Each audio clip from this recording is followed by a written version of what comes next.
Hassan Piker! I'm coming to kill you! In Los Angeles, at your house!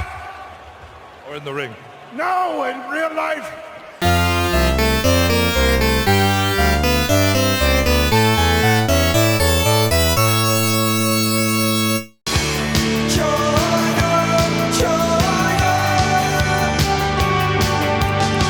I was at the gym recently. It's probably about a couple weeks ago. I try to go in there every week, at least once a week.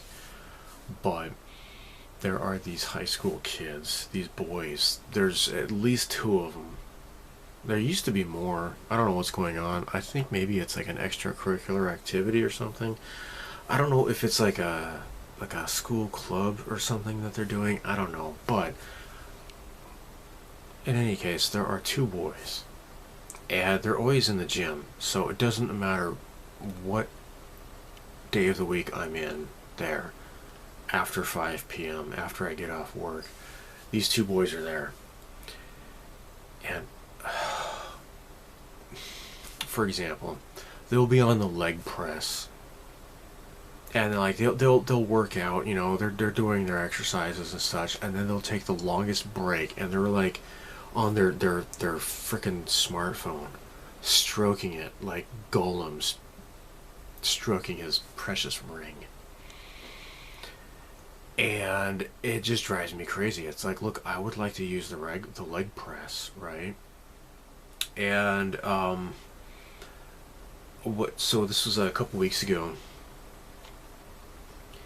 And this boy was just not get off the thing. So I'm like doing like all these like, these other exercises and such, and killing my muscles and such, and I was like doing at least 3 sets on each machine, and this kid is still on that machine. And it's like, get a clue. The sign is printed in Japanese, and it says, do not take breaks sitting down on this machine, and please refrain from doing so. And I got so sick of waiting for this kid to get off there, so I tapped him on the knee, and I flicked the sign, and which is really bold. Japanese people don't do this really, but he didn't get the clue. He just went like, okay, so he just starts like, doing the leg press again. I'm like, I give up. He could have just gotten off the machine, but he's just on there. Those 2 boys, one boy is worse than the other. Always on their freaking phones all the time. And then like another time, there was an adult guy, and he was like doing the same thing. Like it was on a different machine and such. I'm like, what the hell? Why can't these people just leave the phone in their locker or something and just exercise? Why do they have to keep freaking, what's the word, doom scrolling, I guess? Please correct me if I'm wrong. I'm not sure. I think what that means is like you just keep scrolling and scrolling and you can't stop or whatever. I guess that's what doom scrolling means. I'm really out of the whole, English vernacular and such, but it's crazy to think of how smartphones are completely destroying people's minds. I did not grow up that way, right? We had telephones, and they were attached to the wall, and you didn't take them anywhere. When I was in college, they had pagers. And eventually they had smart or cell phones, like like simple little phones where you're actually calling somebody or whatever.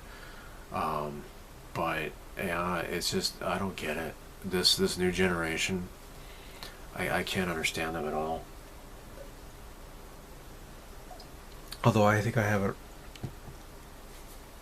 pretty easy compared to what apparently I've seen online, where these people are setting up the phones to record themselves working out. Talk about vain. It is just like, oh, everything's about me. Everything's about me, no matter where they go. It's crazy. I mean, like, I'll do this like maybe once a month, I guess, at the very most. It's been a while. You know, it's been April and now it's May, and I haven't done one of these videos, but I just don't get it. These social media is just, it's crazy. I guess YouTube is not, I don't know if it's really social media or not. I don't know. I guess in a way it is. I don't really think of it as such.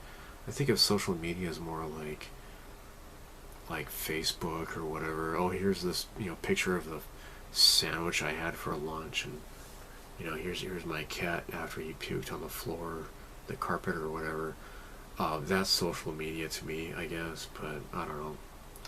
I never really could get into that kind of a thing. Yeah, so YouTube. You know, by the way, if you are on Odysee, leave me a comment right now and say, hey, I'm watching you on Odysee. Because I do get views on Odysee, but if nobody gives me the thumbs up, I don't know if anybody's actually watching, because it doesn't provide the analytics that YouTube does. So, you know, there's the equivalent of the thumbs up is the fire button on Odysee. The thumbs down is the splat, and of course I'm sure you wouldn't do the splat or the thumbs down or whatever, but yeah, that's how it works on Odysee. If you're not on Odysee, sign up with an account, and pretty much every one of my videos I provide a link on where to go for that kind of thing. Plus it helps out my channel on Odysee. So in so many ways, Odysee is YouTube from like 2008, 2009, 2010 or so.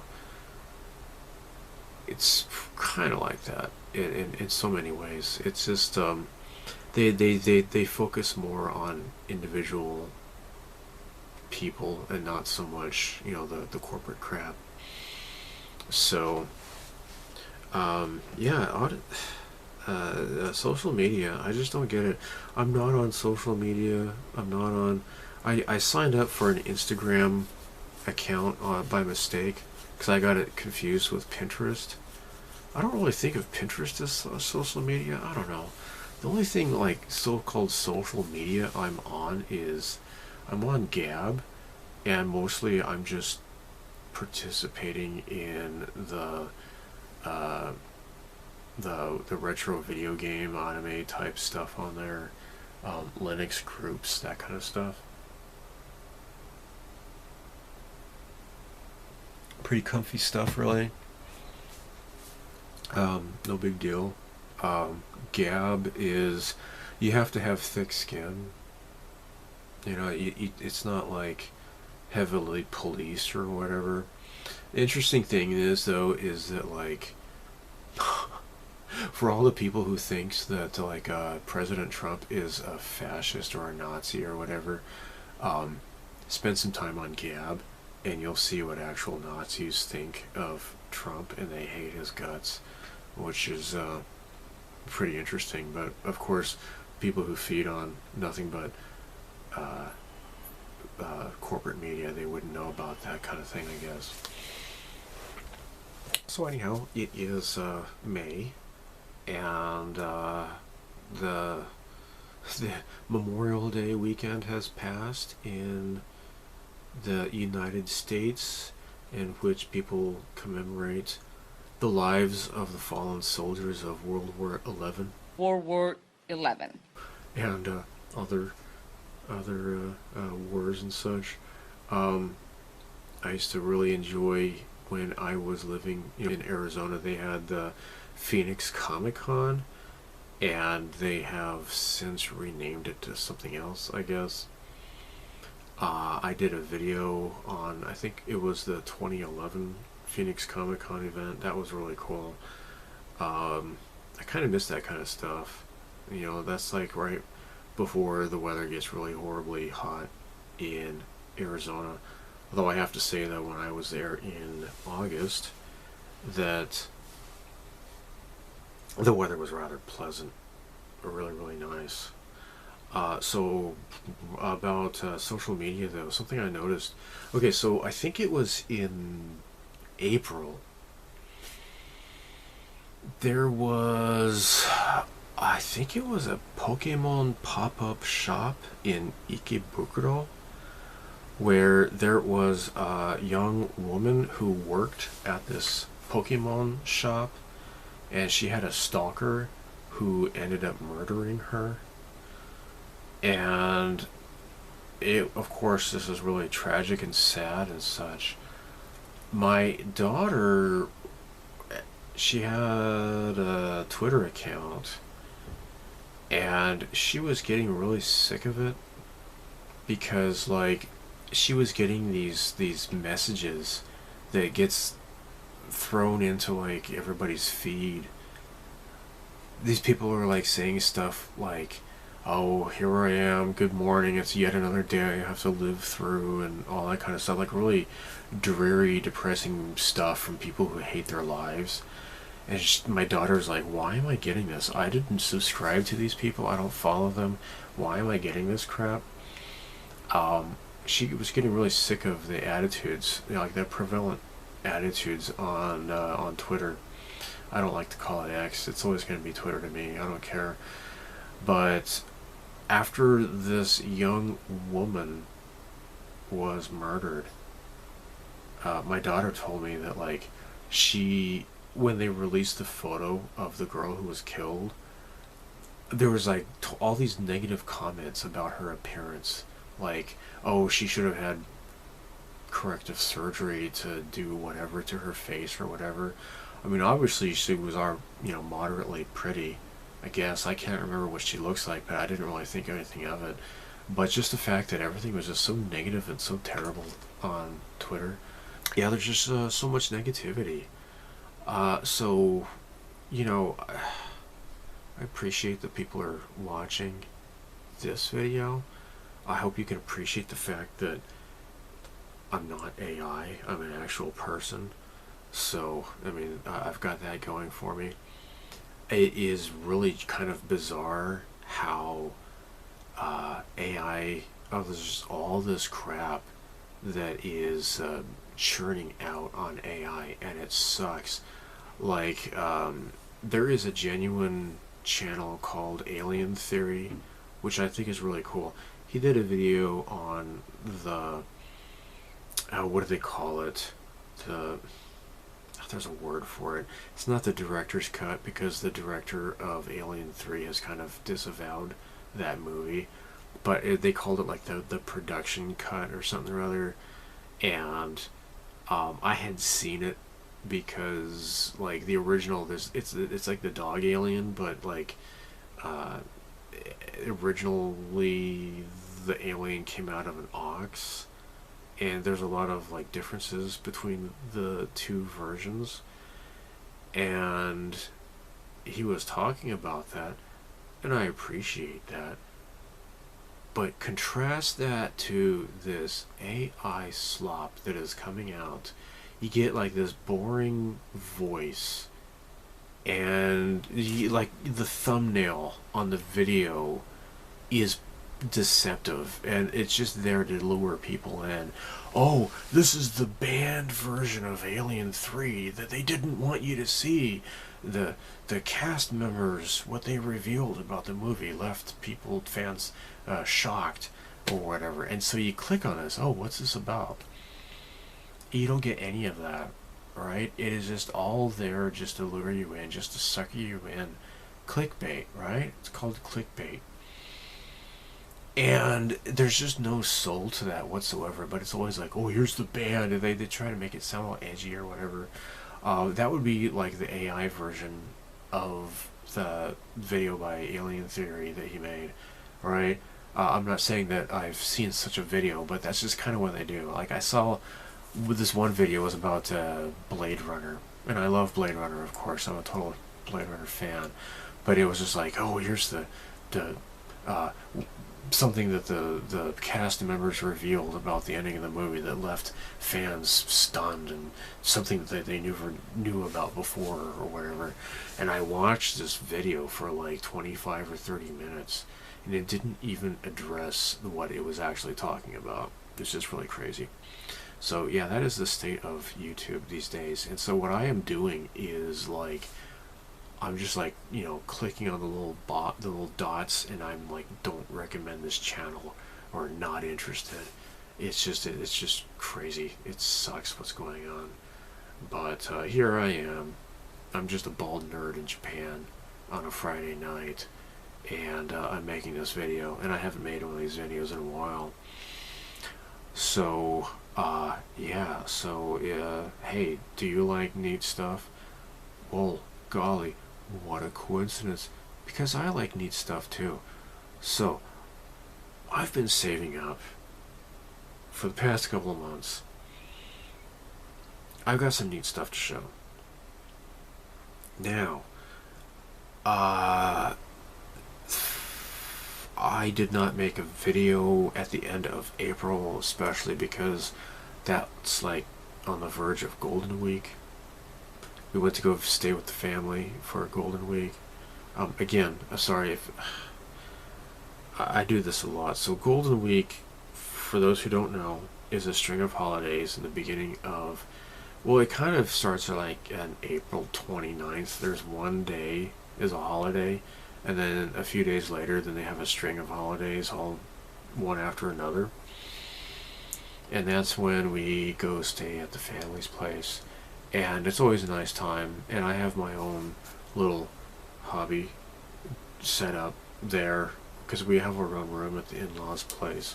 I posted pictures of this on my blog. It's stevethefish.net/stuff. Go there. I'm always posting, not always, but whatever. I post a lot on there, stuff that you don't see on my channel. Whether it's modeling WIPs, whips, works in progress, or just video game related stuff, or stuff that I'm out and about in Japan, neat stuff that I see, hobby shops, etc. I post pictures on there. So go on there, check it out. If you sign up for the notification emails, then there will be you know, you sign up, and then you'll get like maybe a weekly email notification, and make sure you look for that in your spam. I send it out like I do. It's not manual or whatever, but it's automatically sent out on Fridays, and then you just have to check the spam, and then mark that as not spam, or add it to your address book or something like that. So I don't have a whole lot of like any new kits or whatever, but I do have some cool stuff to show.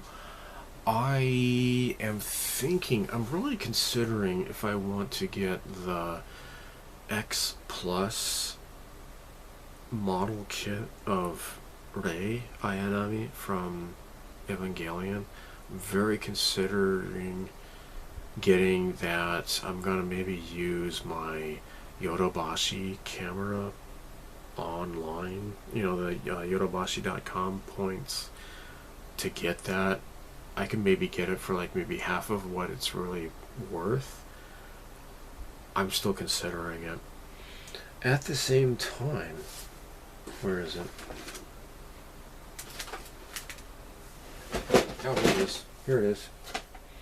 I have been working on this 3D printed Rei figure, and I am going to put this on my Odysee channel. You're not going to see this on YouTube. It's going to be my Odysee channel. But I am working on this Rei Ayanami figure. I've got the legs attached, as you can see. Just haven't gotten around to doing the arms yet. And yeah, it's a really similar pose, because she's got like that spear of longness, or whatever the hell it's called. Also, can you see it? Right here? Oh, it's actually off camera. I've got this Nadia figure here that is going to go onto the Odysee channel. This is not going to be on YouTube. And, oh yeah, that's right. Okay, so I told somebody. Alright, way over here. Okay, so there's my Pac-Man lamp up there, right? This is my Dirty Pair poster, and maybe you can't see it very well because of the reflection of the lamp here. Let me turn this off. Alright, and you still can't see it so well though. Oh well. But yeah, that's this right here. This is my Dirty Pair poster. I do have a Dirty Pair poster myself too. And let me move this out of the way. There we go. Yeah, so that's it.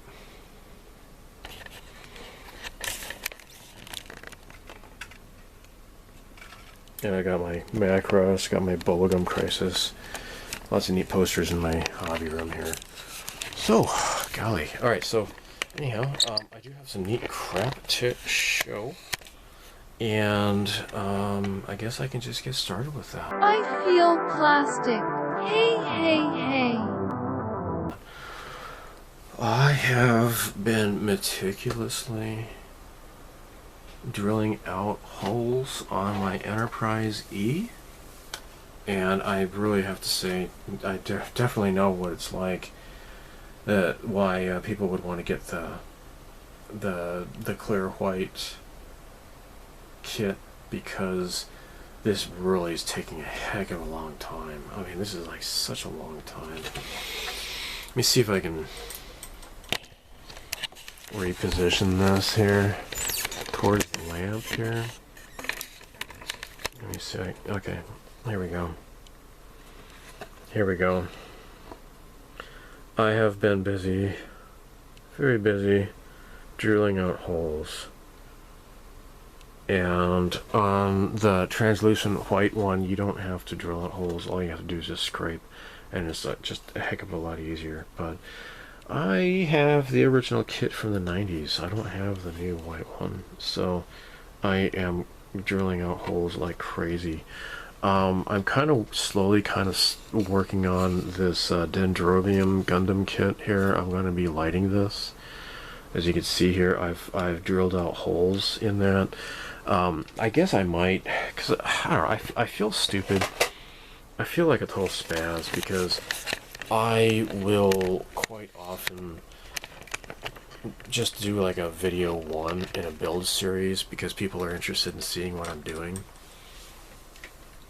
And then I just don't get around to doing video 2 in quite a long time. I guess, I mean, if people don't mind, I can go ahead and upload some of this stuff. I have just random stuff that I don't know when I'll ever get around to finishing it, but I could go ahead and just, you know, upload the stuff anyways regardless. So yeah, I got this done. This Pris figure, which is right there, I want to modify this thing. Let's do this right now, actually. Alright, well, here she is. Alright, I've already done a video on this, but so what I did do though is I kind of posed her with her helmet in her arm, and I'm like, you know what, if only this could like stay. And I realized, oh yeah, duh, there's a magnet in here. Oh.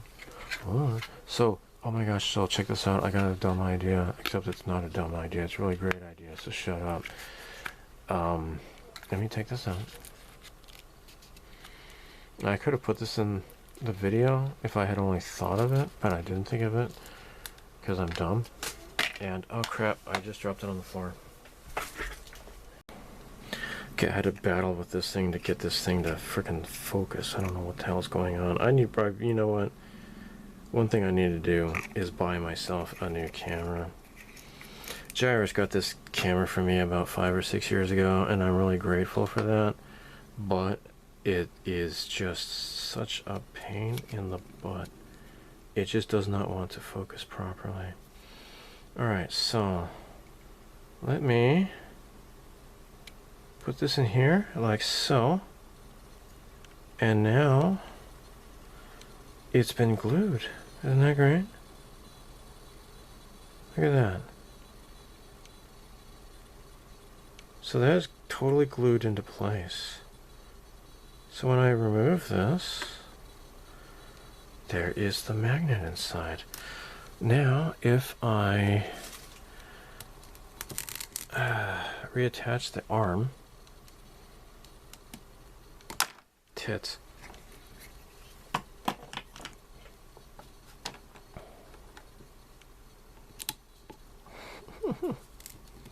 There we go. Oh my gosh, look at that. The helmet stays. Oops, yeah, not in focus here. It's not in frame. There. Look at that. The helmet stays. It just attaches right there. So now she's got her helmet that she can hold. And I am so freaking smart, I can just scream. So there was something I noticed on this Star Trek Enterprise Refit kit. I've been in a bit of a Star Trek mode lately. So I'll show you something that I noticed on this kit. Now this is the smoothie from the motion picture. This is the one of those highly sought after kits that I managed to obtain. I got this at Leonardo ET, I think it was, in Akihabara. And they had this. I think I only paid like maybe 2,000 or 3,000 yen for this thing. And it goes for like easily like 3 times that amount usually. But check this out. Now let me grab my pencil here. Okay, so here we have the saucer, obviously. And okay, so one thing I do know is that like there are no phaser emitters. They're supposed to be like raised detail. I'll mark this in pencil so it might be easier to see. But there's supposed to be raised detail on here. Alright, so we got these phaser cannon emitter, whatever they're called. Phaser thingies. So the one thing that they did do right, so this is like this is the first kit that I got. This is the Star Trek V version. After Wrath of God, all of them were all the same. But anyhow, here you can see these. This has the phaser emitters. Oh my gosh, how is this not in focus? I swear, there's plenty of light in this room. What the hell, man? Focus, Daniel-san. I really need a new camera. I really do. This is pissing me off tremendously. I can't even tell if this is in focus or not looking through the viewfinder. But they have this these raised panels, or the raised little phaser nipples, or whatever the hell they are, right? So yeah, that's one thing that's missing on the original. But as you can see, it's got the smooth. That's why they call it the smoothie, right? This has all the stupid faux. It's not even an Aztec pattern. It's just totally randomized and stupid looking. You would have to like really do a lot of putty work to fill all that crap in, and that sucks. Okay, so the reason I got this out. Alright, so I really hope this is in focus. I can't even tell because this is like a big white blur basically. Alright, so we got these, let me just mark them with pencil here. There are these landing legs and these other panels here on the saucer because, you know, when I was a kid and we saw Star Trek The Next Generation and like the pilot episode, it was just like, whoa my gosh. The saucer can separate from the main engineering hall, and this ship can split into 2 parts. I'm like, oh, that is so awesome. Well, apparently that was intended for the Star Trek, the motion picture. So they have these 3 landing gears, basically, right? The saucer can detach and it can actually land on planets. But as you can see, there's nothing here. I mean, they're supposed to be like right here about. And then, right? Yeah. And then like about hereabouts, there's supposed to be this other panel. I would have to completely rescribe these things here. Oh, actually no, it's going to be more like right here, I guess. To match this, right? But yeah, that is like, what the hell? What the hell? And so I'm on the All Scale Trek forum, and I raised this to the forum members. I don't go on that forum very often, but somebody gave me like a PDF of this old, I think it's from Fine Skill Models from like 1992, and it had an article on accurizing this 537 refit, which was really cool. So it talks about like a lot of stuff that I don't have to worry about because I have like these DLM parts. And DLM, you know, Don's Light and Magic, he, you know, Don died several years ago. And then Lake Monster Details now has his molds.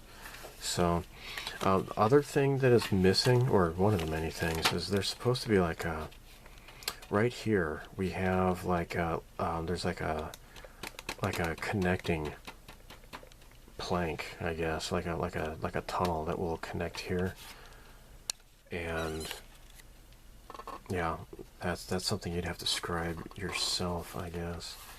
But for the most part, I guess we got these little RCS thruster things here that I guess they correspond on. Yeah, they correspond all right. Although this is kind of like not centered with each other. I can see that. That's weird. Now these are lined up on the top and the bottom. And this is lined up top and bottom. This, however, it's slightly off on the bottom, but you know, maybe I don't care so much. I don't know. But yeah, I would have to scribe that because we got 1, 2, 3, and then it's missing here. I just thought that was really funny. And apparently they failed to address that even when they were busy redoing all of these things. Yeah, it's not there. It should be there, but it's not. Pretty silly. So for the Enterprise E, AMT, they kind of, whoever was in charge of this, they kind of really did a half-assed job. And I'll show you what's going on here. Alright, to make this accurate, I have actually, so after I uploaded that video of getting started with this kit, Starship, what's his name? Canadian Starships,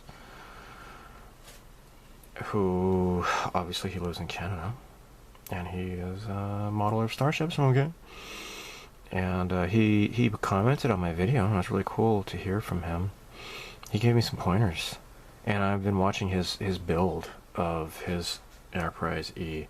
So there is like these windows here, they need to be like taller, and there's actually 4 of them in the middle here, and they're like tall and stuff. Those are not represented. I marked here, there are these 2 windows here that don't even belong there. There's no corresponding on this side here. Kind of strange, huh? Now, here we have, let me mark them all down here with a black pen. Okay, so there's like, I don't know, like about 15 or so of these. I don't know how many there are. 1, 2, 3, 4, 5, 6, 7, 8, 9, 10, 11, 12, 13. Okay, I was close. They're on this side, but they're not there on this side. And they should be there, but they're not. Whoever was responsible for this, they didn't check.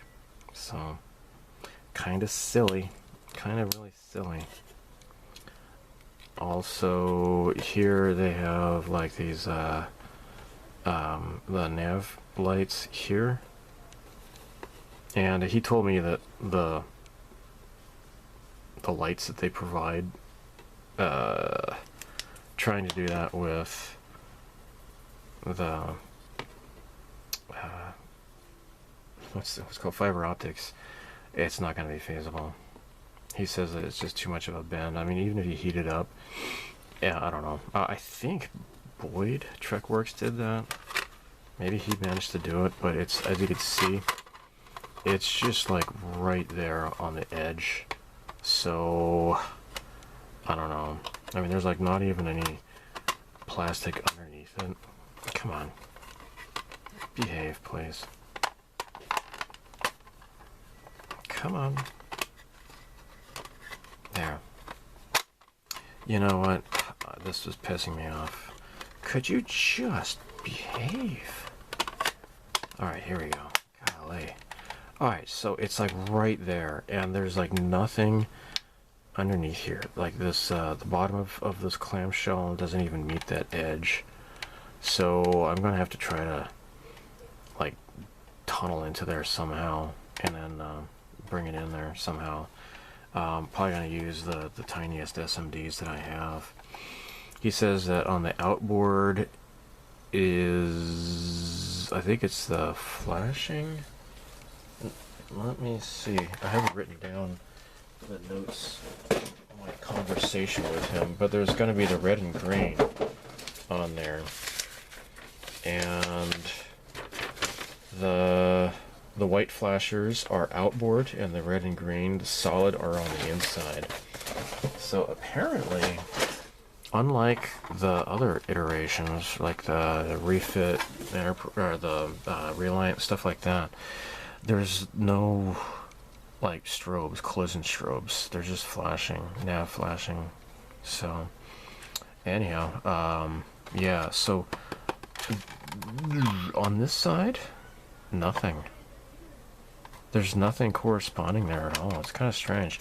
As for the RCS thrusters, you get them here on the top side, but on the bottom side, it's a little bit kind of strange. They're not really lined up with each other. I think I might just leave them as is. I don't know. But yeah, you got it here, and it's kind of halfway molded here, but not to the same level of detail as on the top. So yeah, there's a lot of work you have to do with this to make it look right. I mean, you could overlook these in front, but it's like, you know, it's just kind of look weird if like you have a bunch of lights here, but there's nothing over here. These you might forgive that, but yeah, there's just there's a bunch of work. And I think if I remember right, there's like a photon torpedo launcher on the back of it. That should be easy enough to scratch build with my own tools and such. So yeah, I have been going through with the driller here, and I also have this, and actually I can show this later in the tools and supplies segment of this video. Oh, sexy. Alright, so this is 30-minute sisters. This is the option body parts. See, now I put this on my blog on my website. Like, this is the body that I did do for her before, which is pretty cool. And this is this bikini type of body here that you see here, but it's such a scheme. Really, they just want you to keep sinking money into all these upgrade parts. It doesn't come with the arms and legs, so I just use the arms and legs that I have. But if you want different hands, for example, that's what these are. So they got option hand parts, white and black. So check this out. I have not yet opened this. And what is this?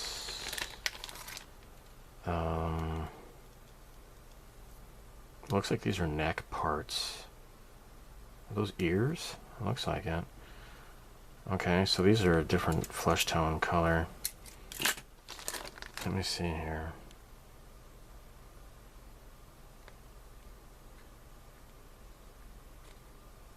Option hand parts. So why does it come with oh, here we go. Color A, 2 sets of color A back of the head neck parts are included. I don't really know why, but whatever. That's not what I bought this for, but here are the hands. Let me check this out. Let me get my nippers here. Nippers.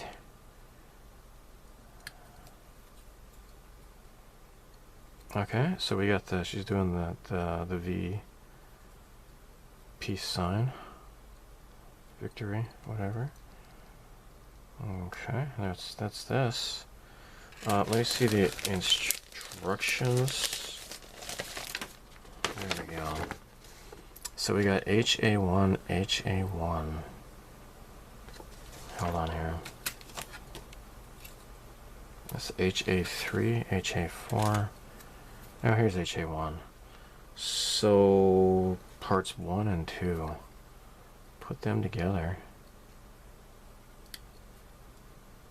That's what these are. Okay.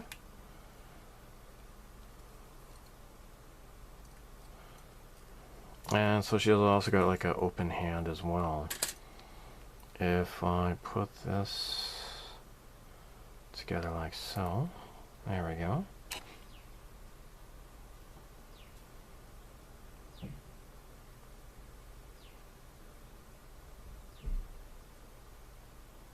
There. Then remove that. And I got it on the wrong hand. Gosh, I'm stupid.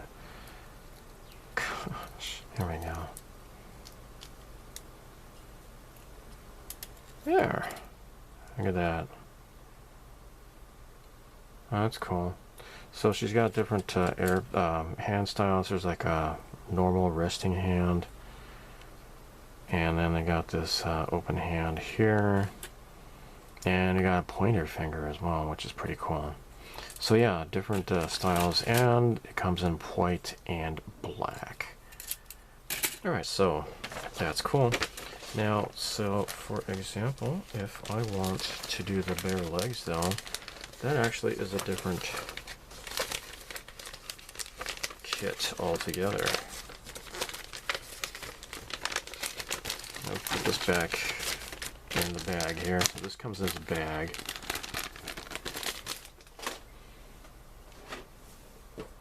Okay, so check this out. I got this at Surugaya. Yeah, I paid 2,100 yen. It's like it was originally sold for 780. Oh my gosh.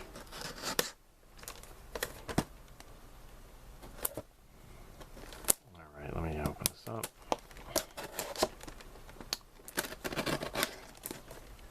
This is pretty much the only kit that I bought in May. But here, you got the bare legs and the hands and such. Oh, it's got a complete set of hands too. Oh, nice.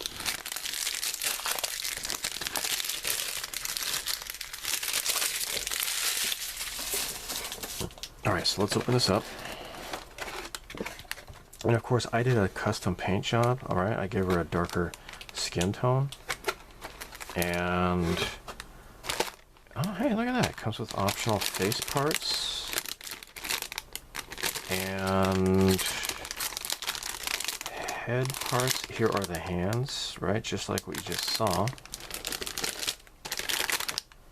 And here are the bare legs. And that's really nice. So I'd have to paint that to make it uniform. And there's also an advertising here.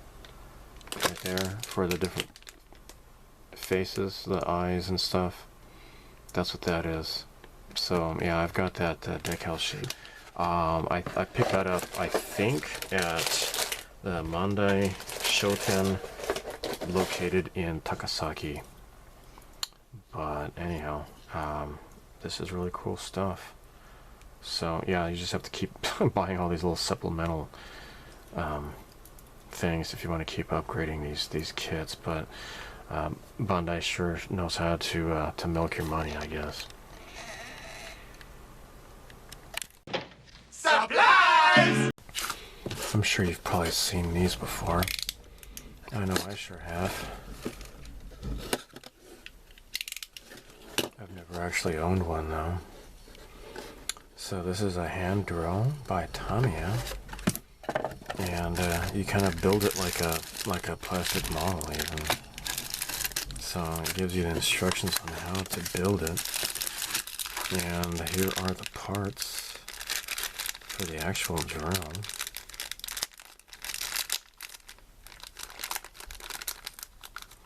I just find it kind of amusing that they have you build the drill like a model.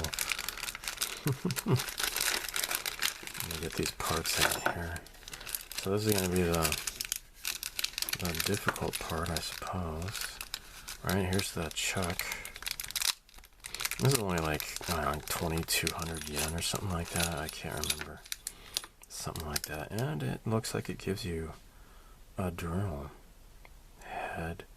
I'm guessing this is maybe 1 millimeter.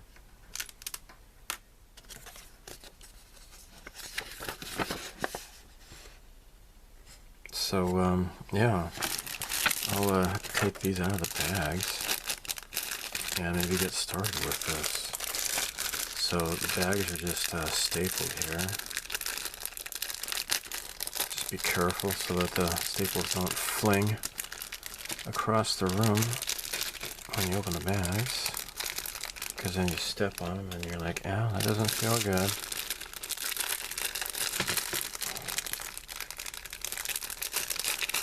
Come on. There we go. Okay. Oh look, it comes with a sticker. Oh my. Well, I guess I can start cutting these parts off the runners here and go ahead and build this thing.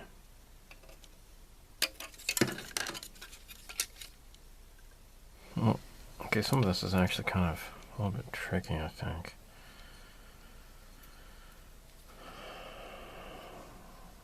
You just have to look at the instructions. Okay, so I got this. And I'm going to place this like so. There. Now that goes over there. And then there's a 2mm washer, which I guess is this thing. Yeah. Okay. I guess.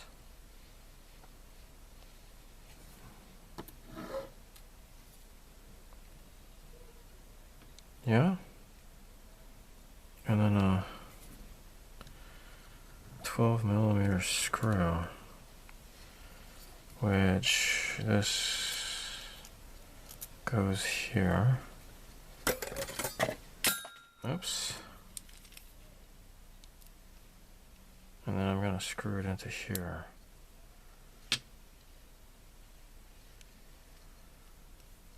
Okay. And this is placed here, and it, oh my gosh, hold on. No. This needs to go in here first. So with the instructions here, it's just like there's so many things going on at the same time here. It looks like this is going to fit here.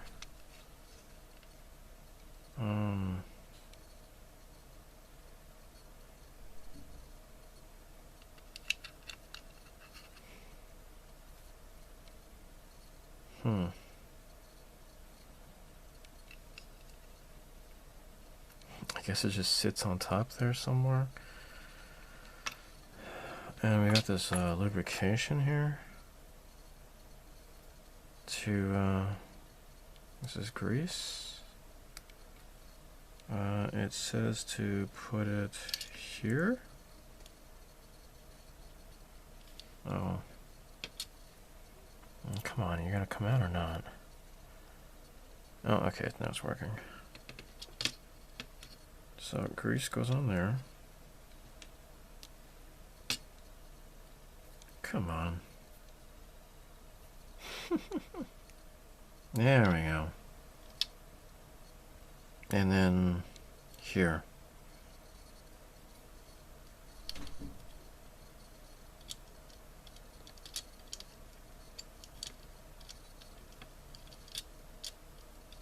Okay.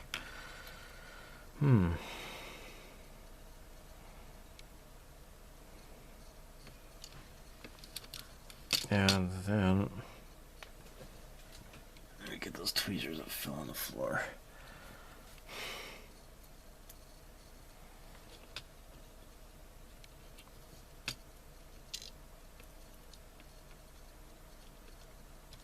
Okay, come on. Get on there. There we go.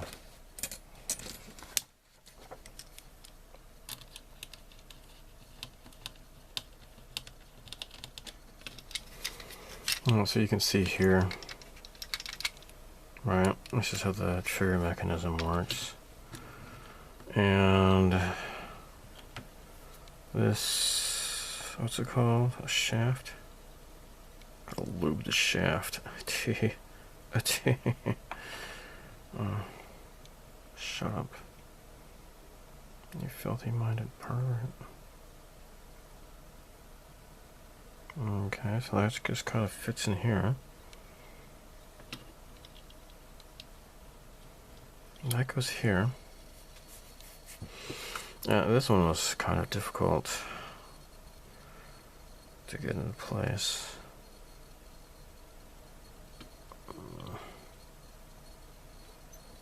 Wait, how does this go?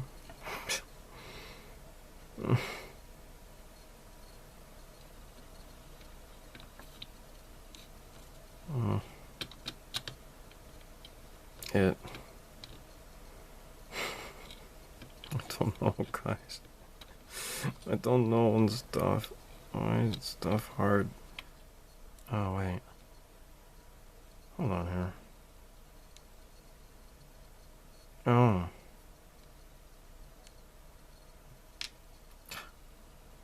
Stupid. You're so stupid. That's why it wasn't working.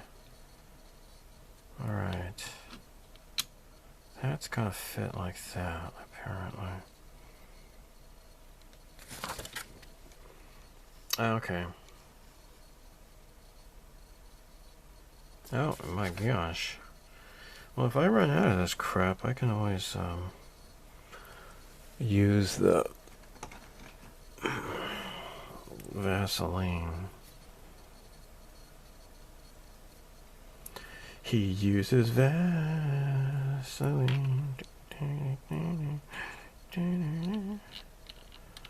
Those are the Flaming Lips. In the mid-90s, before they got really popular in the 2000s.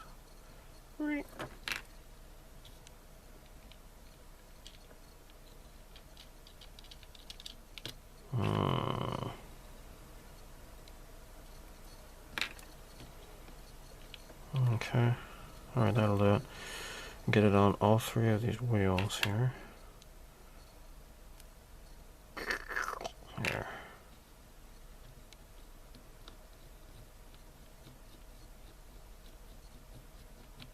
There we go.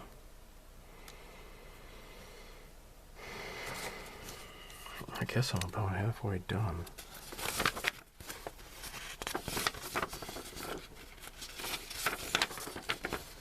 Yeah.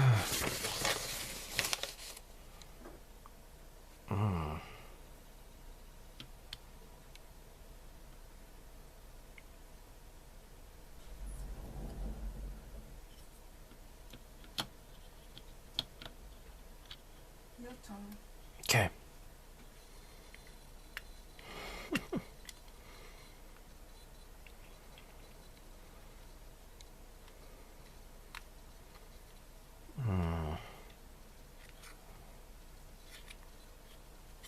Oh, okay. It's in place now.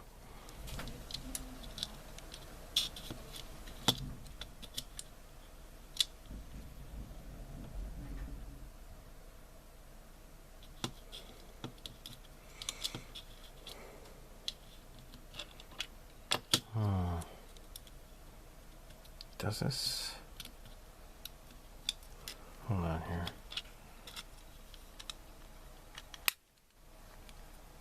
Huh. Why did that just click?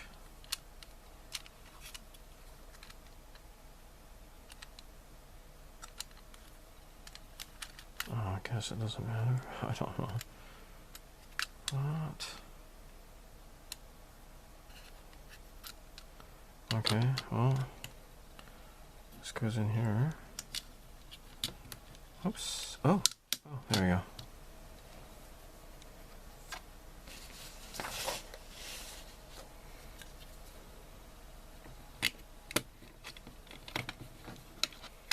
And now it's just a matter of screwing in the things here. Screwing in the screws. If I can get this thing to fit.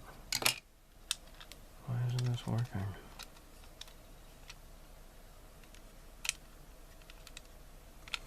Okay, I see what was going wrong. This had popped open. I guess that's what that pop was. These need to be secured better. Instead of using a Phillips head, I used a flat head, and that seemed to work just fine. Now when I slide this into position here, it's kind of lining up better, and then I'll secure these with screws.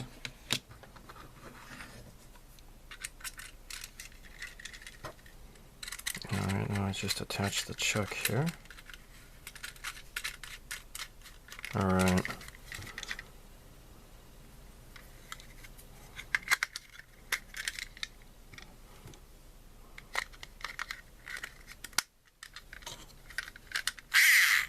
Okay. There we go. Nice.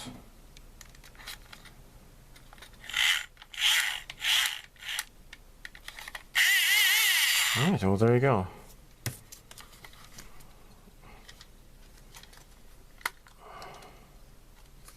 There's something going on with this though. It doesn't wanna connect right. It's kind of strange. I thought this was tightened all the way. Oh, there you go. Alright, so check this out. This is a diamond Yasuri diamond file. Alright, 0.5 millimeters, and it's a 600 grit. I bought this on Yodobashi camera, and I think this is exactly what I need for doing windows on my Enterprise. Oh my. Alright, so this is trash. Hopefully this is gonna be sturdy. Okay. So this just pops out here. And, oh yeah. Okay. Huh.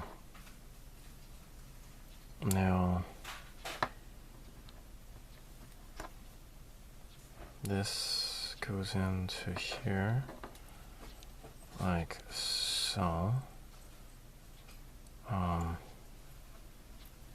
Weird. Hold on. I don't need to.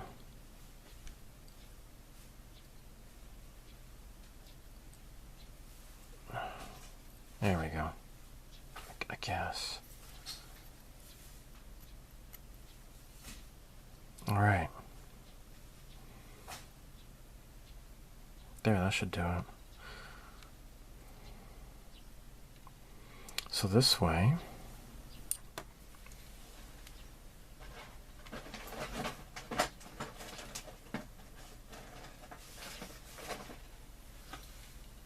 if it busts off, then I still have plenty left to work with, right?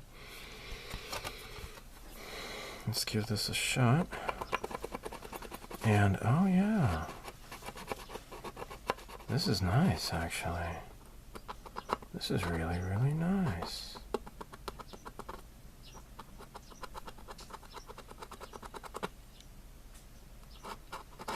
So it actually works as a file, and I don't have to try to, put the stress on, breaking off this thing here, because this is an actual file.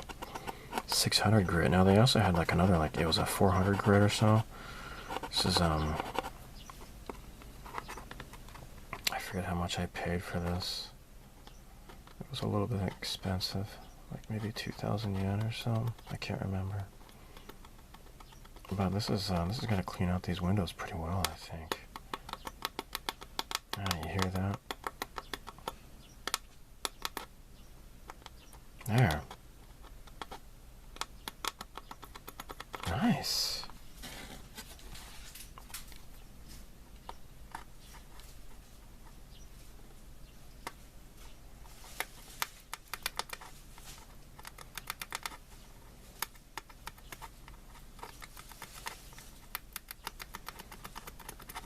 Very nice.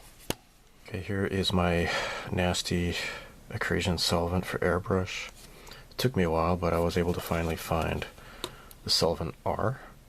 This is the remade version, and reformulated. Hopefully it's better. It's certainly nice and clear. This is cloudy, so this is no good. This is gonna get trashed. But yeah, this is I'm gonna be mostly using this for sofubi stuff. The Mr. Hobby sofubi color paints.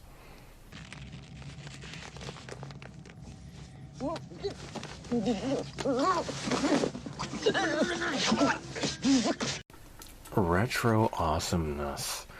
So I was on Pixelly's Discord server, and somebody on there recommended I pick up these old Hobby Japan EX issues. I went to Yahoo Auctions Japan, and I found a few. So this is summer of 1994, and this is autumn of 1996. I'll look at these in order. Okay, let's look at this one first. Okay, so this is, let me reposition the camera perhaps. There. Okay, so summer of 1994. Garage Kit Catalog 94. So this is the EX, right? So this is not just a regular Hobby Japan, which focuses on plastic models.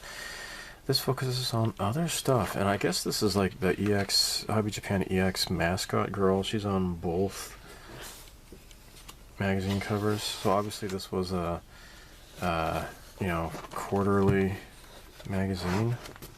Actually, they still have this magazine, but it's just not the same, I don't think. I mean, I've seen it around, but I'm not so really interested in it so much.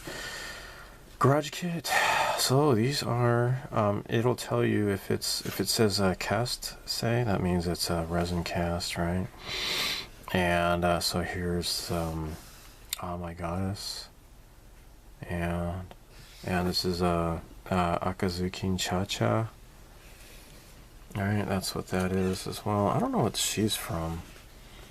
Magical Princess? I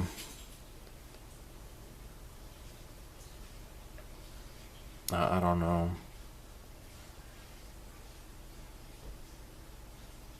Oh, okay. Never mind. Same show. Yeah. Okay, let's get through here. Alright, so here, this is Wagine from Giant Robo. Pretty Sammy stuff. So most of these are all resin cast. Oh, I'm getting ahead of myself here. Okay. Now this is a Lupin from Cagliostro. These are Medicom. Alright, so these are probably these are pre-built figures and such. And I got some Rumiko Takahashi, right? Urusei Yatsura, Ranma 1/2. That's what all these characters are. Sailor Moon.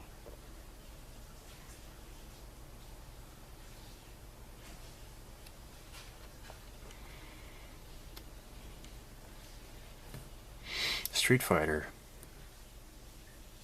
Like, that Chun-Li looks pretty awesome, I think. That's pretty cool. Yeah, these are all resin cast.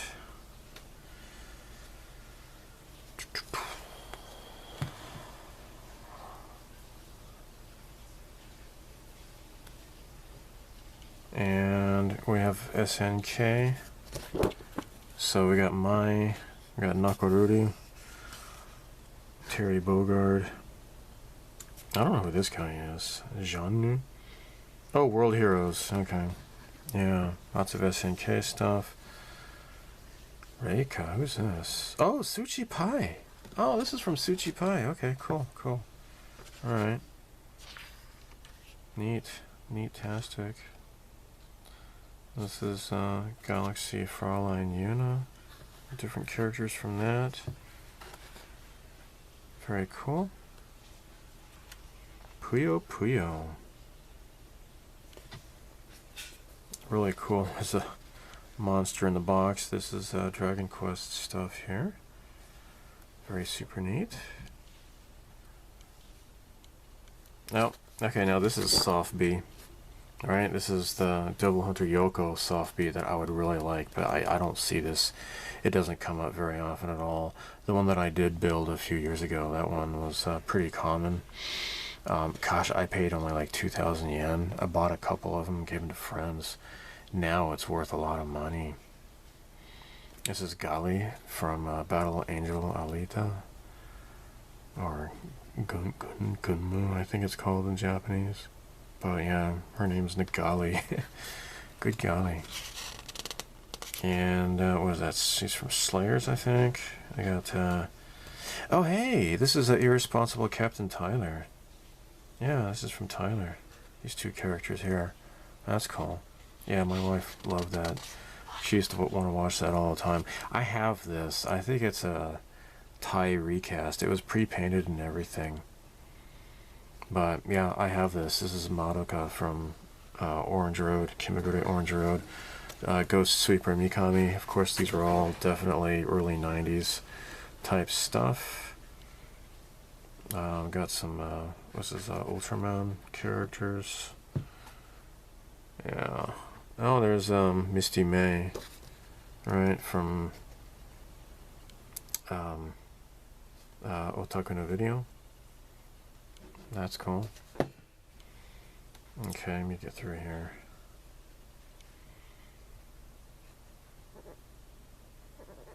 Space Adventure Cobra. Oops, I missed one here. What's this here? Yeah, I don't really know what these characters are, I guess. And now here's a whole bunch of soft B here of like these girls, these women who are models. These are all soft B, it says here. Oh no, this is resin, I guess, but yeah, these are all soft B. Right? It says how soft B there. And yeah, neat stuff. I guess these are real women. And got some Gundam stuff. These are resin cast. Oh, there's the friggin' big ass Dendrobium. This is great. This is 550 scale. Golly, that's cool. That is cool. Here's the V Gundam. Votoms. These are resin kits. So yeah, there's quite a lot of resin kits in the early 90s, right? That was like the big heyday, right? And then by the end of the 90s, it started kind of fizzling out a little bit. These are what, sofubi. This is resin. Yeah, there's a lot of sofubi kaiju.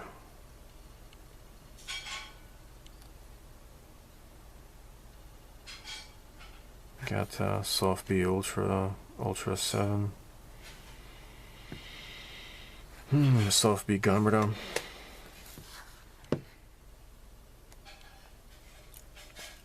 So I guess these were all on sale as of summer of 1994.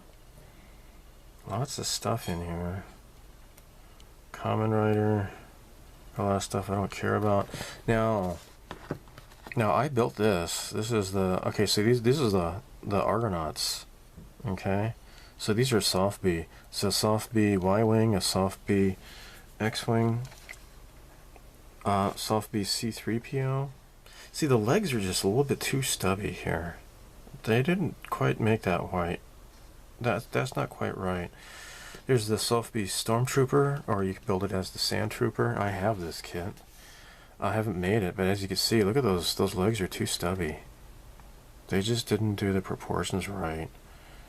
And I've never seen this sofubi Darth Vader before. Never seen that. I don't know what this is here. I guess that's resin. I don't know what that's about. And Sohyo Kaze. Oh, cool. Oh my gosh, that's from my irresponsible Captain Tyler. That is so cool. A bunch of kaiju stuff here. And got some modeling supplies and crap. And here's just a bunch of stuff. Okay, let me Super Garage Kit Market. Wow, look at that. Where was that located? It's in Tokyo. This is over 30 years ago, right? So lots of Gundam crap. Garage kits, right? Don't see too many Gundam garage kits. I mean, they don't make them anymore. I don't think. I don't know. Not officially, I don't think. And then I got some comics and crap in here. So, different news and crap coming out. So, yeah, that's it for this one here. Alright, let's move on. Move on. Oh, this one's really cool. Oh, this is the one that was really recommended to me to get. So let's take a look. This actually gives like a whole how-to on building garage kits, both resin and sofubi. So here, it's like, it gives you a whole bunch of recommended items here. So, like, you know what? Waves, M-wash, I guess that's for washing your resin kits and stuff. Soldering irons and stuff. Epoxy putty, polyester putty, Tamiya epoxy putty, and air compressor. It's just basic stuff, really, but it just covers all the bases. You got a good mask here to filter out. So this is what the Mr. Color caps, they used to have those big tall caps. I'm glad they don't have those anymore. I mean, I guess they were kind of useful to pull them, you know, to open them up, but yeah, they stopped that a long time ago. Okay, so this is an article by Max Watanabe, whom I've met. So here is a little how-to on how to build up this Ray figure. So talks about using the dishwashing liquid, you know, scrubbing it off with toothbrushes. Yeah. Oh, and here, alright, it talks about different putties and stuff to use, and it recommends. Yeah, you gotta clean off all the excess crap.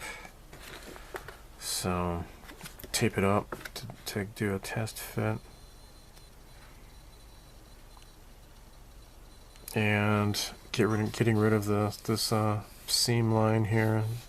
You putty it up and then sand it off. That's what they did there. Or doing it here. This is with polyester putty. It just seems like it's a little bit of overkill, but then again, what do I know? So it even talks about like drilling holes here and using some melted sprue to fill up gaps, which is pretty wild. Never thought of that. This is how to drill a hole dead center on different things. I've never thought about doing that, but whatever. Yeah, doing a smush, right? Put some, they're using like a chapstick or something or other, painting it on there. It has a barrier, but then you put in the polyester putty and smush it, and then cut off the excess and then file it down, and then you can pop it open, and then there you go.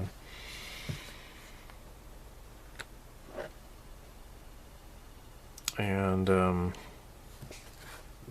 how to line up the holes, like drawing these lines. I've never done that, but then again, my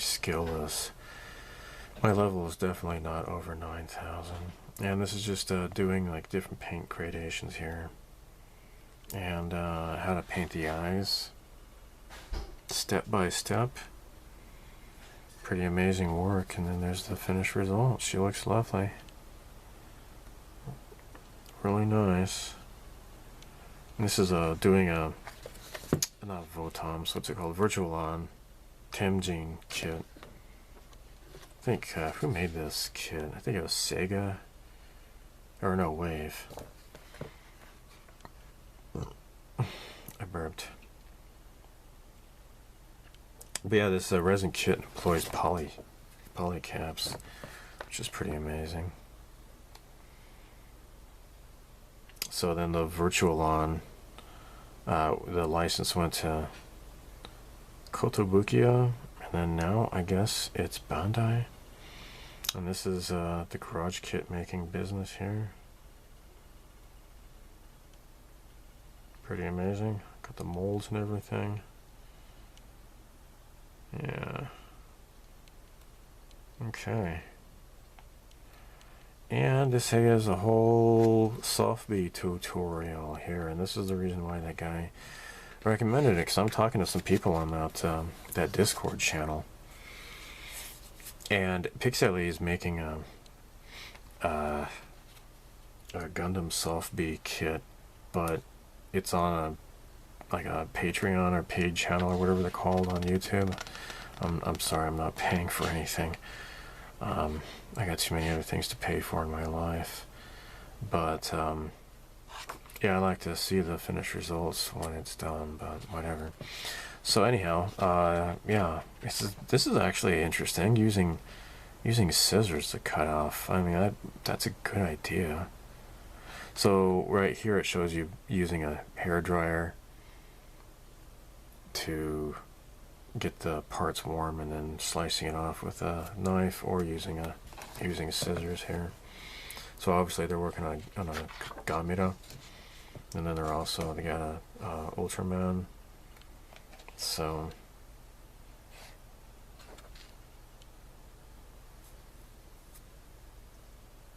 now this is the Rei sofubi figure by Tsukura that I finished a year or so ago. It's showing how to do the hair and stuff. Okay, so they're actually spraying the sofubi with surfacer, but whatever. I didn't do that because I used the sofubi paints. You don't have to use a surfacer if that's the case. Yeah, the V-color paints, right? So yeah, you could use the sofubi paints, or you can use the lacquer paints, or acrylic, I guess.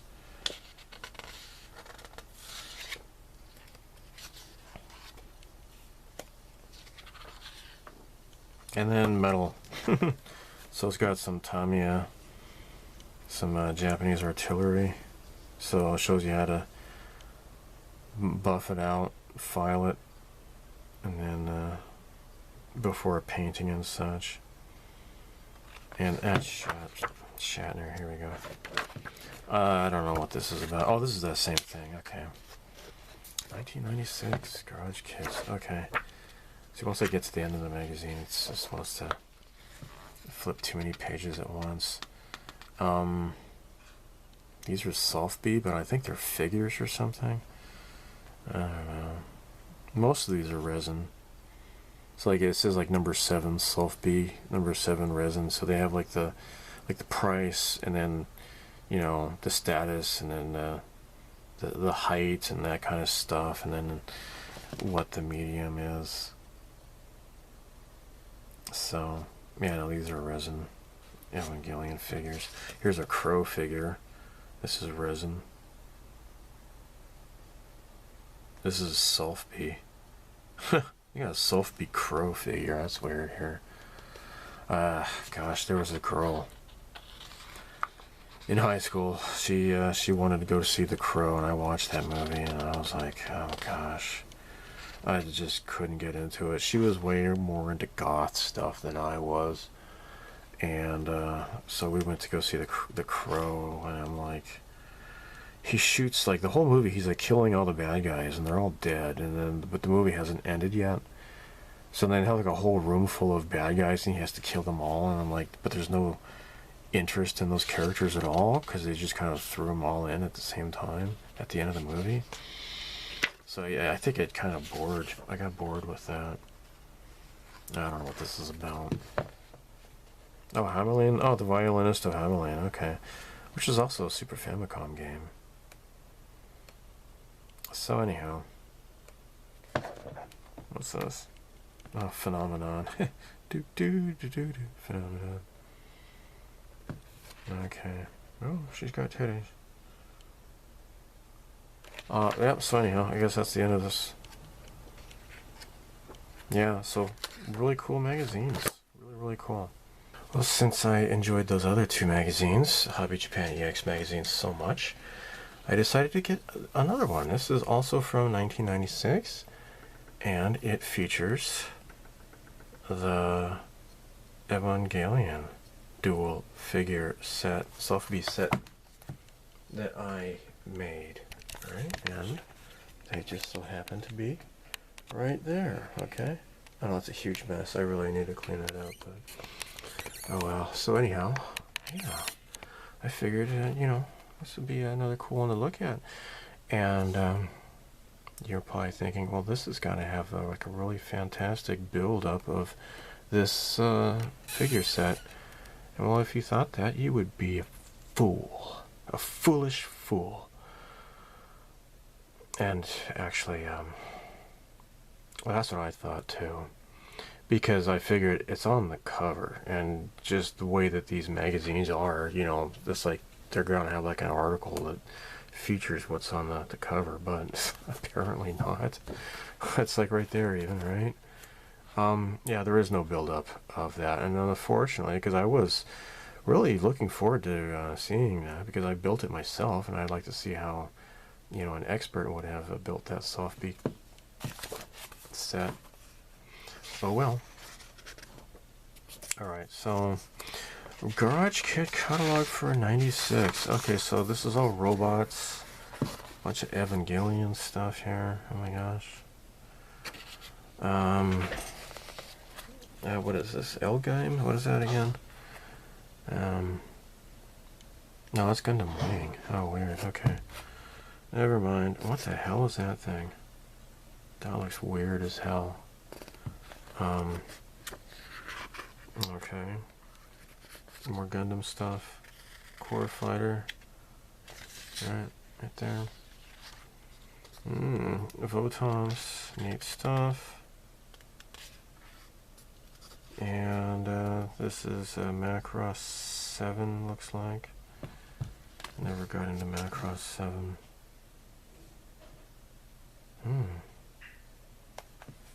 What's this? Resin kit of the Macross Plus. VF11. Alright. So, bunch of stuff. Oh, look at that. the Goblin. This is a resin kit. Okay. Wow. That's gotta be pretty gibungus. Oh look, so here's Power Dolls. Right? This is actually a Plum makes a plastic kit of this. This is resin, of course, but yeah, Plum makes that. And you got Transformers. I don't know that character, but that's RC. Right? That's Hot Rod. Okay. So, moving on right along. And here we get the figures. Tons of Evangelion stuff.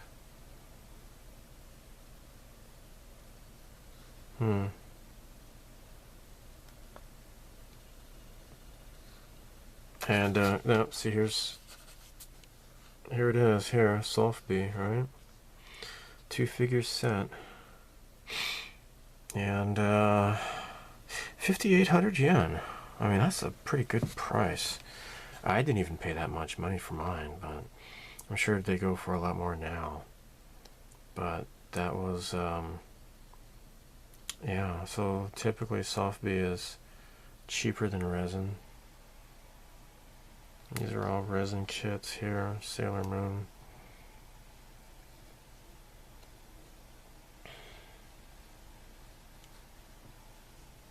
Oh my gosh, Armitage.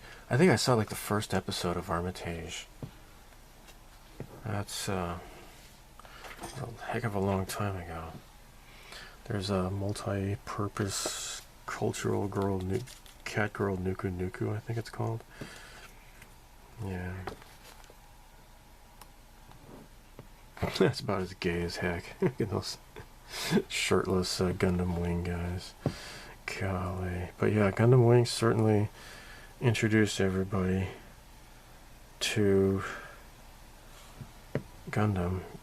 I think that was like in 1997 or so. I was in college. Ghost in the Shell. Oh, Tokimeki Memorial. I've seen these. There's a hobby off in Maebashi that had a bunch of these Tokimeki Memorial resin kits, but it's not anything I'm interested in. And oh look, there's the Max Factory Mai Shiranui that I built. I did that for the video game group build a few years back. That was a fun experience. And I messed up on one of her boobs at the very end. It's like, oh my gosh. Stupid. You're so stupid. This is a variable geo, right? That's what these characters are, and you don't see any of these. But this would be really cool to build this. Who makes this? Kyoto? And then this is Langrisser. That's awesome. Now, this is the sofubi Yuna, right? Galaxy Fraulein Yuna. That's what Mick did for the video game group build. I'm pretty sure that was the very one. I have another Yuna sofubi, but it's not this one. That one is really awesome looking, though. And so this is resin, sofubi. Yeah, I've seen that kit before. That's creepy as hell. What the hell is this, man? I don't want to see some naked, weird demon boy or whatever the hell that is.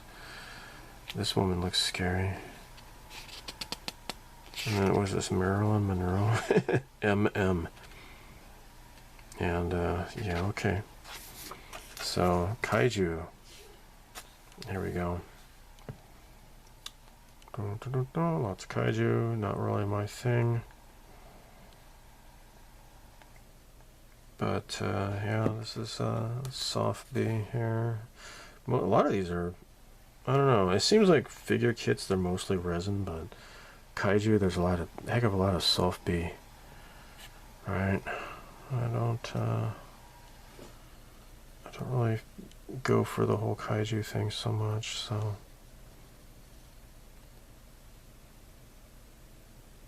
All right, let's skip ahead here. These are just like whatever stuff. SF mechanism. Oh my, there's Admiral Akbar. That's a trap. And they gave him such a ridiculous death. It's like nobody even cared. You know, what was that in that Star Wars movie I didn't see? The Fall of Skywalker, Rise of Skywalker. I don't know. Could not care less. And oh, look at the little pins, little enamel pins. That's pretty cool. I guess I'm gonna have to start doing it this way. All right, this is a bunch of supplies and crap. JAFCON 5. Wish I was there. Bunch of stuff. And where was this? Gundam Festival.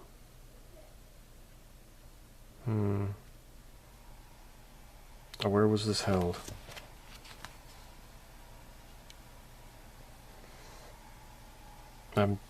It could be like right in front of me, and I just can't see it.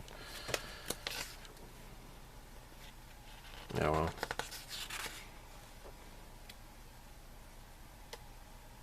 Alright, I'll just pass on. Whatever. Alright, so this is the stuff that you could have seen on display if you had been there. There's Wonder Festival, Tokyo Big Sight. Yeah, I saw this in the other magazine. Alright, Garage Kit Appendix. Now, I mean, if you don't read any Japanese at all, this is kind of boring, but like, this is Argonauts, talking about this big Star Destroyer, right? That's like 12,800 yen. Alba creates, and this has like the Legend of the Galactic Heroes. Those resin kits of the ships. And so here's like Kyoto. God,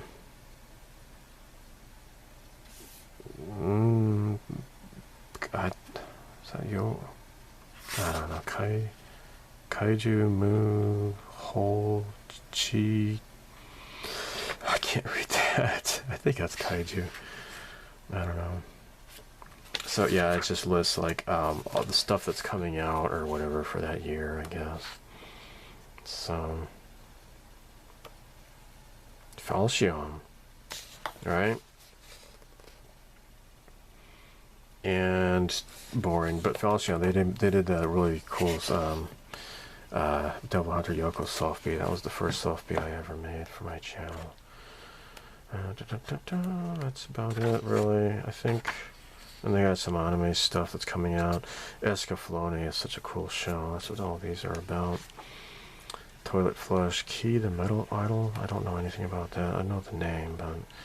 And then the 8th MS Shotai, the, what do you call it? The 8th Mobile Suit Platoon, or whatever it is in English. Yeah, Gundam. And then movies that was coming out. The Rock. Look at that. Sean Connery. Escape from LA. That was great. Yeah. So I guess that's pretty much it for this one. So, yeah. Unfortunately, there's no build. Oh my gosh, now I'm looking at it. It's out of focus again. I hate this camera. I'm so sorry. Hopefully this whole video wasn't out of focus. I have been looking, but... I don't know. Sorry. New toys! So I was at the Oppa building in Takasaki, and that's the shopping mall to the west exit of Takasaki Station, and outside of Surugaya they have like this little gachapon area, little shop, and I freaked out. I'm like, oh my gosh, this is so cool. They have Nadia gachapon. See, they're all sleepy. All right, so here's John and Nadia. Oh my gosh, they're so cute. And then Nemo and Gargoyle. So I saw these, I'm like, oh my gosh, I had to get these, right? So I plugged out. I think they were about 400 yen each, and I lucked out. I got Nadia on the first try. The first one I got was Nadia.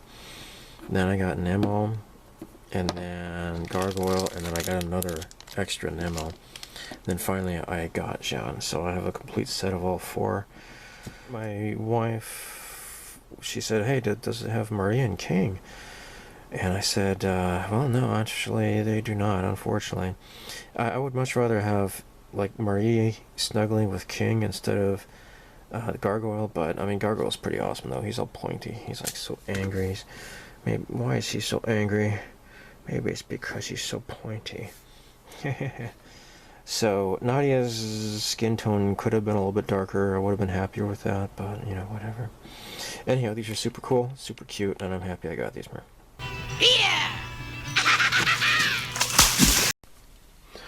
This is Ebisu beer, original.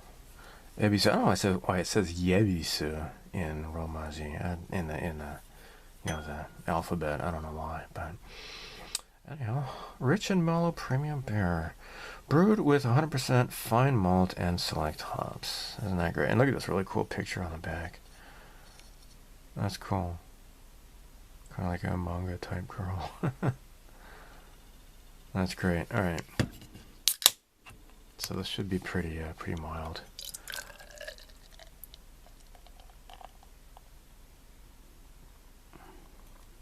By the way, I learned this when I worked at a restaurant. If you kind of sprinkle some water on a glass and just put it in the freezer for a little bit, it's pretty nice. So you mix the cup really nice and chilly.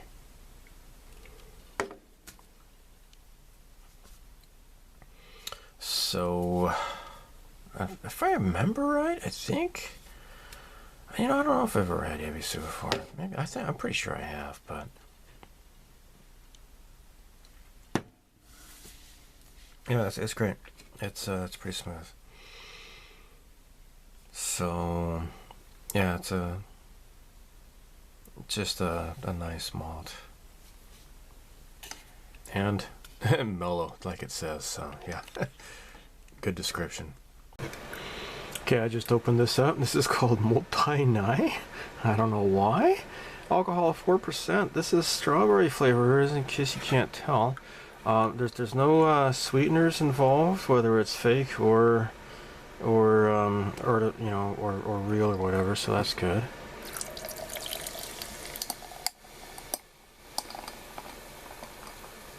And no real colors added, apparently. It really smells like real strawberry. Alright, nice and clear.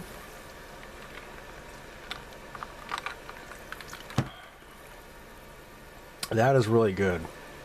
I like that. It's April. It's time for strawberries, I guess. So yeah, really good. Alright, this is Keating beer. Keating's quality beer refreshes you like a pleasant breeze. This is Sakura Mamoru beer. So the beer that protects the cherry blossoms. Okay. Anyhow, I've never seen this can before with the pretty cherry blossoms. And I think that's pretty great. So I got it, and I must have dropped it or something because it's kind of foaming up already. So how cool is this? Sapporo Black Label. I admit I'm not even an Evangelion fan, but this is pretty darn cool. Evangelion 30th anniversary, although I thought that was in 95. Was it really 96? Guess it was. I remember I was taking a Japanese course at the community college, Phoenix College, and this was like the big thing. I think that was in 96 or 95, I don't know, but anyhow, it says 30th anniversary, so I guess it was in 96. So this is pretty cool. I mean, it would be cooler if it was like, you know, Asuka and Rei, which is like the only two reasons why I even will buy anything Evangelion related. But I mean, except for this, I guess. It is beer after all, so I mean, don't have to twist my arm.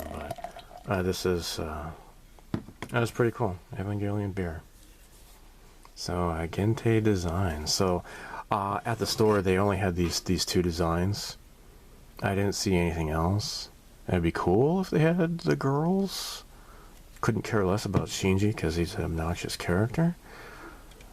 There's like no hero's arc. You know, there's no hero's journey, no character arc with him. He starts out as a whiny loser and ends up as a whiny loser and never really learns how to grow. But anyhow, it doesn't take me much to get me ranting about Evangelion and what a disappointment it was. But hey, I mean, there's beer, so that's that, at least.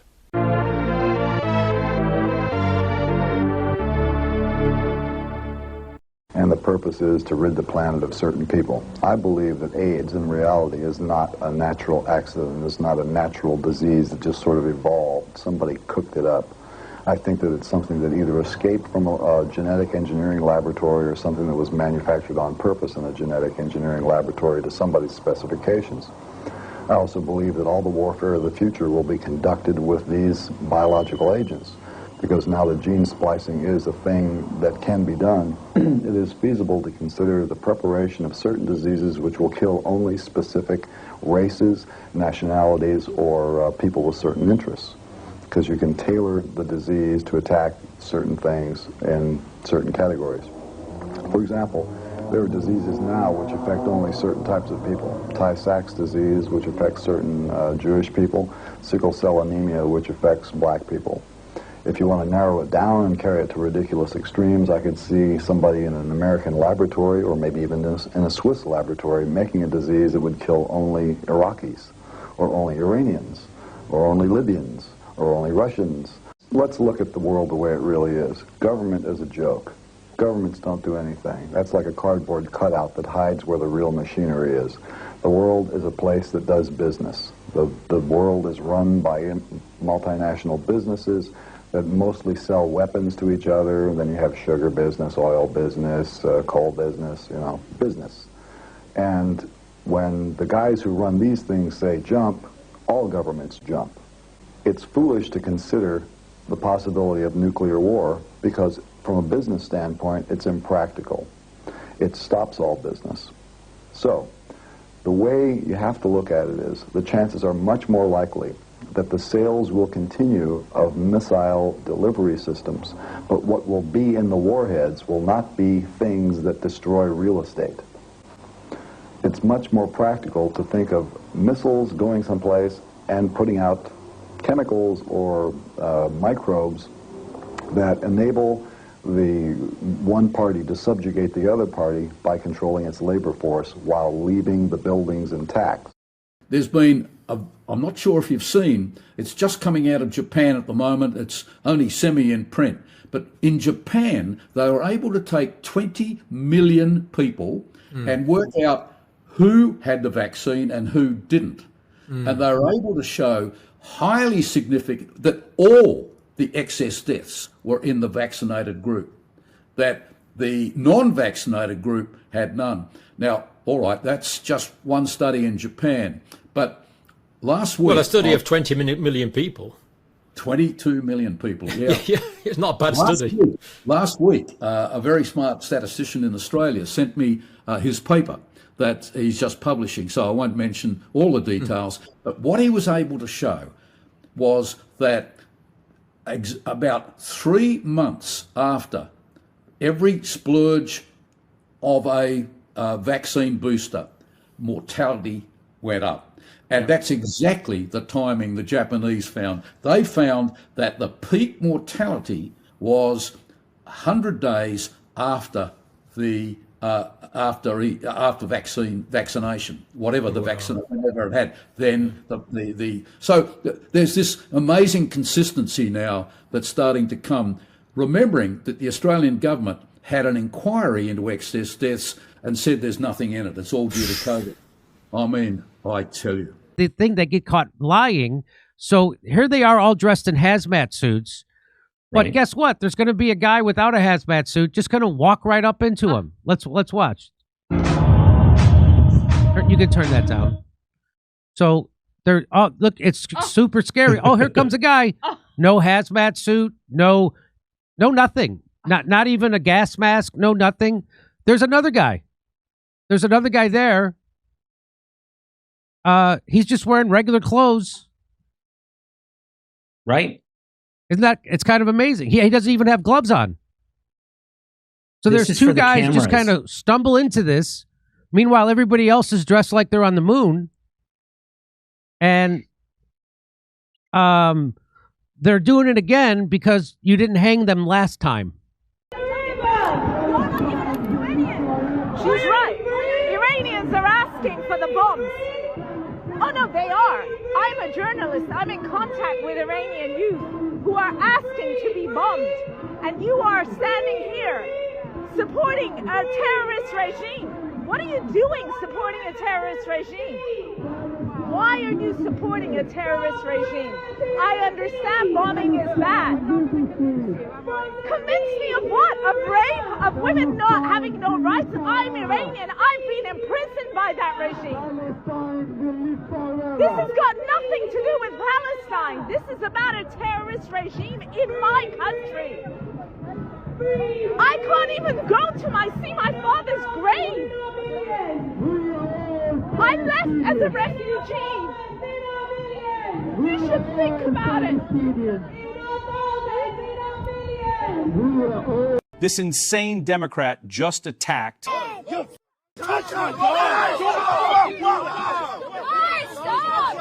it's over! It's over! Back the up! It's over! It's documented, so get charged! It's over! Go ahead. I'm a 9/11 survivor, Iraq and Afghanistan veteran. I love the policy that you have for the military. Thank you. I wanted to know if Trump Towers would be part of that veteran job. Are you talking about here? Yes. We are doing some of that actually already. We have it very much involved. Why? What are you looking for? What kind of a position? Come up here. Come here. You look so smart. Good. Do you mind if I do a job interview right now? We need good people. How are you? So what's your experience in front of the world? Well, I design, I do wreaths, I do all types of decorations. And you like this building? Yes. Okay. So here's what I'm going to do. There's the man. Stand right over here. If we can make a good deal in the salary, she's going to probably have a job, okay? All right, good. Have a good time. Thank you, sweetie. Thank you. Good. So nice. Look at that with the tears. How nice. She just seemed like a good person to me. Look, you fat fuck Trump, if you listen to this, you listen good, because what I'm getting ready to say is what a lot of people in this country speak for, who I speak for. And I speak for a lot of fucking people. You hear me, you fat asshole? This is what we believe. You're right. I got Trump derangement syndrome. I hate the motherfucker. And you know what?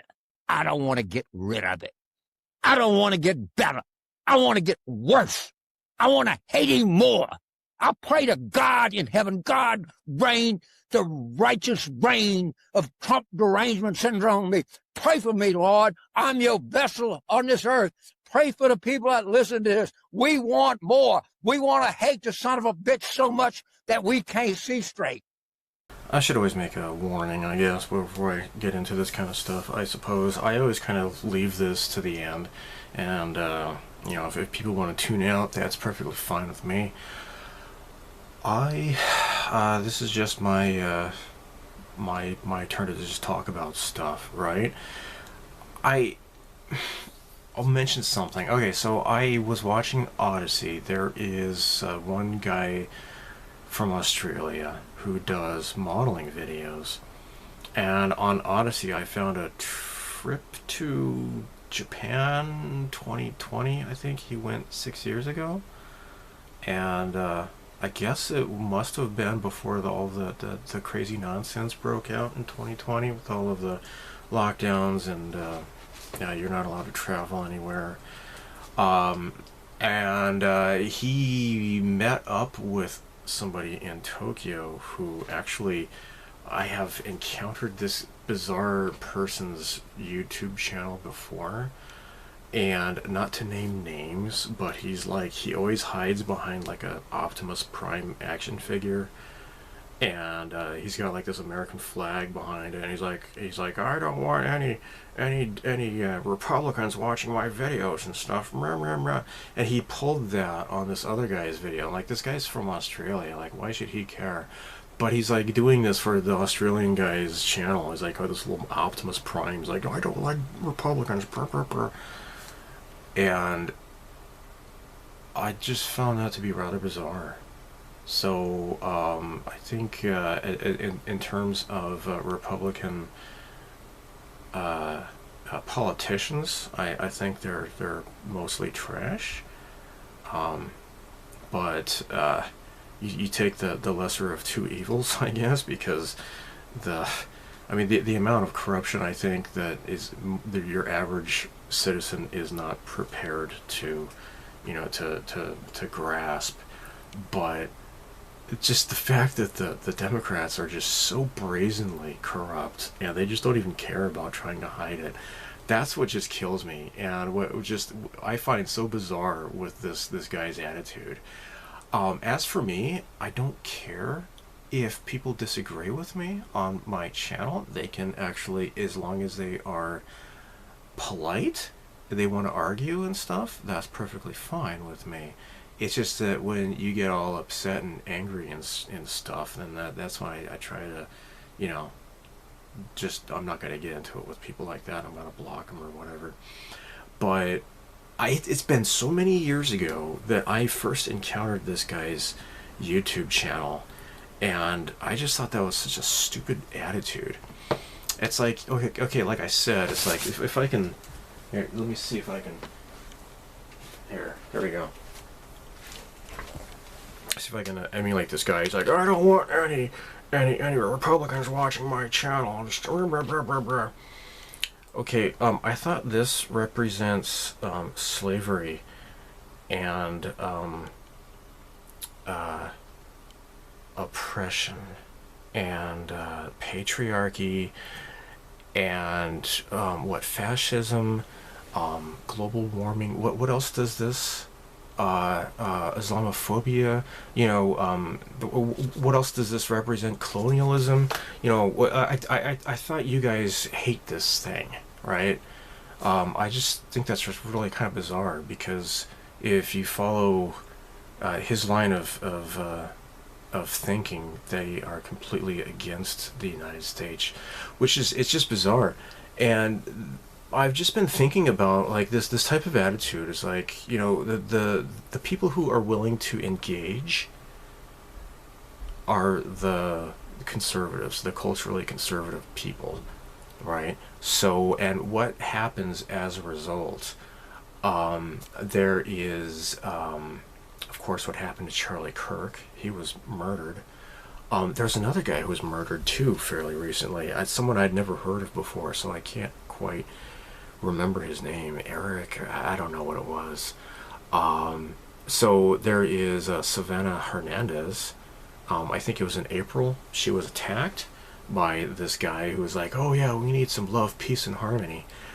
And he just like totally pushed her, shoved her to the ground. So, like, big man, big Mr. Tolerance, and he shoves a Hispanic woman to the ground, and in the name of fighting racism or something. It's like, what the hell? And there's another woman, her name is also Savannah, I forget her name, but I think her YouTube channel is Her Patriot Voice. She was attacked by some psychopath on the streets of New York. So time after time, it's always like the conservative person who goes out of their way to try to engage with the maniacal leftists, and every time they are attacked, or they're shouted down, or just whatever, they try to engage with these people. Like in Savannah Hernandez, they could have used her platform to describe exactly why justice and liberty is on their side, and they could have articulated why swinging rubber dildos around and screaming their heads off and banging pots and pans like toddlers, they could have articulated why that is going to help the country become a better place to live. But you can't do that if all you can do is think of words that rhyme with hey, hey, ho, ho. it's just easier just to blow whistles and stuff in people's ears, and those little sirens and stuff. I have tried and tried and tried to find examples of like some MAGA person going apeshit on like a Democrat or whatever and attacking them. I can't find it. I just cannot find it. I can find hour after hour after hour of a conservative person trying to engage with liberals, trying to get them to express their point of view. Like there was another guy, I don't really like him, but I was watching his video. His name's Cam Higby, and these mindless leftists were like, oh, trans rights are human rights, and he's like, what does that mean? Please explain yourself. What are trans rights? You know, and how are they different from everybody else? And how exactly is that human rights? Nobody could explain to him. Like this one guy just called him a faggot. They just named him like all these crazy insults, and could not even bother to express their ideology. But they did steal stuff from him. They stole his hat, and they're always trying to smack his camera out of his hands and such. These unhinged leftists are just crazy, and I don't think that they really represent most leftists. I think these are just they're paid protesters. They are there to force the divide. It's sickening, but on occasion they might encounter somebody who is willing to talk and converse. Those are actually, going off memory, most of those people, they seem to be like middle of the road, and they're not actually there to protest, but they just happen to be incidentally there, and they're willing to talk to the cameras. But most of the time, though, there's some person with like an orange vest comes and tells, oh, don't talk to that person, you know, they're not on our side or whatever. Oh, I'm sorry, I gotta go, I can't talk to you. Really, you're gonna let that person tell you who you should and should not talk to? They're perfectly fine with being bossed around. It's bizarre, completely bizarre. So yeah, I mean, I don't hide my point of view on this channel. If I make enemies, so be it. I don't care. I'm not forcing anybody to watch my videos, but I'm definitely not gonna say, oh, if you disagree with me, I don't want you to watch my channel. That's just stupid. If I will tell people, look, if it hurts your feelings too much, nobody's forcing you to watch this. And I've screenshotted these conversations time and time again on this channel. But it's like, who are you siding with? You know, like AOC, just the stupidest woman who is, oh God, unbelievably stupid. I can't imagine why anybody could get behind her. And just everything she says is just completely stupid and ill-informed. But that's just like the leftist ideology, is that they always go by emotions. And I hate that guy Ben Shapiro. Folks don't care about your feelings, but it's true, because they always try to make an emotional argument out of something, and when you present to them with facts, they go crazy. And if they are shown to be wrong and they don't have any clever way of defending their ideology, that's when things get violent. So the thing about an argument based on emotions and such, it's pointless. It really is pointless. Like, people can get all worked up over George Floyd, for example, from, what was that, in 20... Yeah, it was the election year, wasn't it? It was in 2020. It's been 6 years ago already. You can find the autopsy online. There's a toxicology report. The man died of a fentanyl overdose. So he was, he knew he was using counterfeit $20 bills, and he knew he was going to get in trouble. So he had a whole bunch of fentanyl on him, and so he just put it on his mouth real fast because he didn't want to get caught. And because using counterfeit money is one thing, but having all that those drugs on you is another thing. So the whole thing about the asphyxiation is a sign of fentanyl overdose, right? So it's not that the police that killed him because they had the police officer's knee on the back of his neck, not on his throat or whatever. It's a standard police procedure. He died of a drug overdose, but that didn't stop the people getting worked up into just a bloodlust.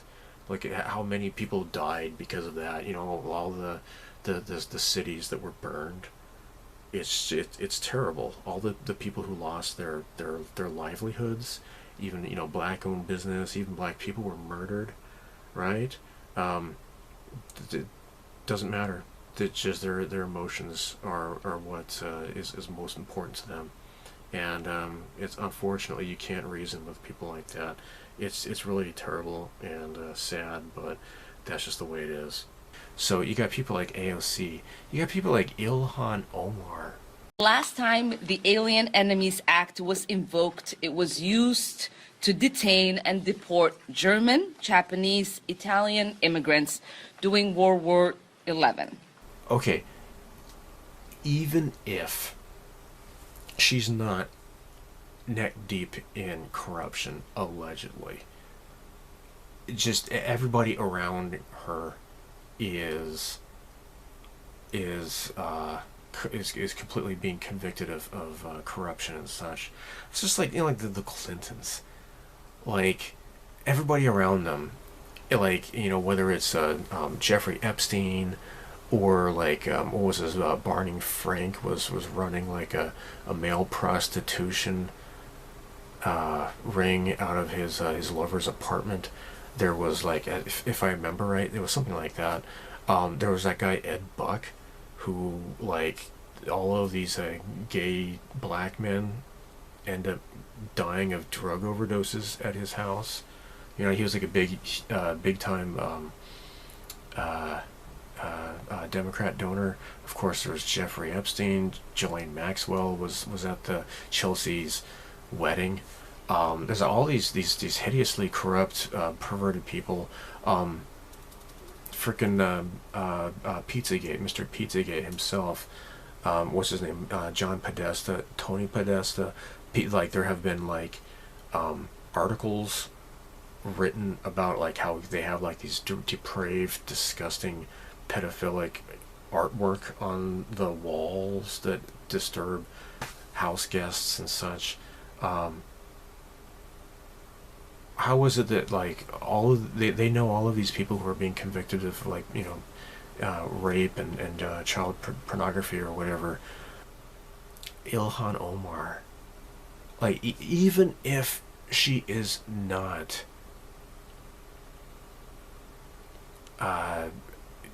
guilty of corruption and money laundering and such, even if her nose is completely clean, just like the whole World War XI comment or the whole "some people did something" comment, you gotta know that this woman is just the disgusting stuff that she said about 9/11 or whatever.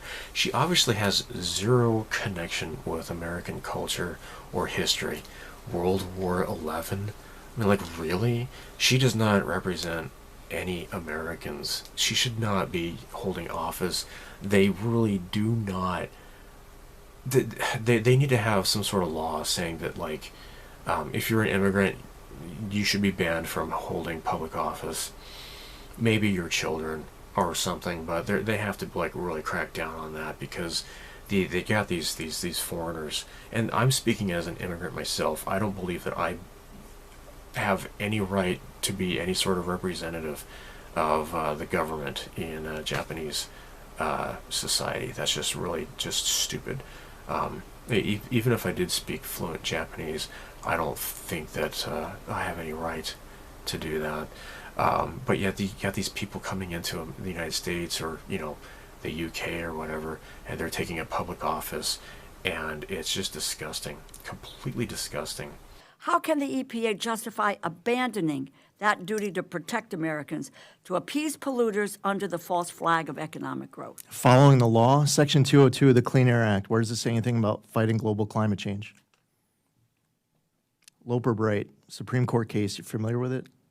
No, maybe others are not, but let me ask But you. that's really important. As a member of Congress, Loper Bright says that we as an agency don't have the authority to get creative if Section 202 of the Clean Air Act No, but you don't have, excuse me, you do not have the right to was say actually climate answering your change questions. does not exist, that it's a hoax, and that's where this administration I is understand coming you're from. upset that you don't know what Loper Bright is. Do you know what the major policies doctrine is? I'm upset because You know what the major policies doctrine is? You know what, let me just You're a say this member to of you. Congress. You should know. Well, you have moved from someone who defended the environment to all of a sudden Being very making defensive a- about not knowing the two biggest landmark Supreme Court cases of the last and year you are with very, regards to your You are question. very defensive about changing your policy and your positions with regard to the environment. Now, Okay. you just tell Do you want me to tell you what the two biggest No, Supreme I Court want you to cases tell are of the me. last few years? This is what I want you Michigan to tell versus me. EPA, Whoa. West Virginia versus EPA. You know, you're here because you need money from us. So halt for the second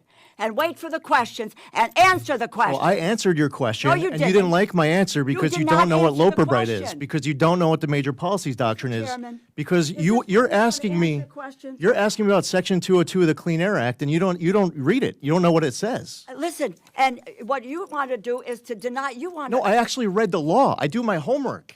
Really? You're just somebody who likes to have the microphone on. You know what I have to do? I read the law. No, I Mr. read the Chairman, Supreme I don't have Court to listen cases. to this, and I would say No, this, what you should do that for your this- constituents is actually read statute. This budget is at real risk. Read Let your me tell Supreme you, Court. This is the Appropriations Committee. Oh, you come here. you care and about you science? tell Now us- you're threatening to defund it? Oh my God! No, you don't fund Because science. you don't know what Loper Bright is. climate Because you don't know what the major policies You are doctrine is. Your climate message deniers. to our folks at the EPA is that you want to I don't defund have us. to listen to this BS. I don't know about you, but that is probably the least funny episode of The Muppet Show I've ever seen.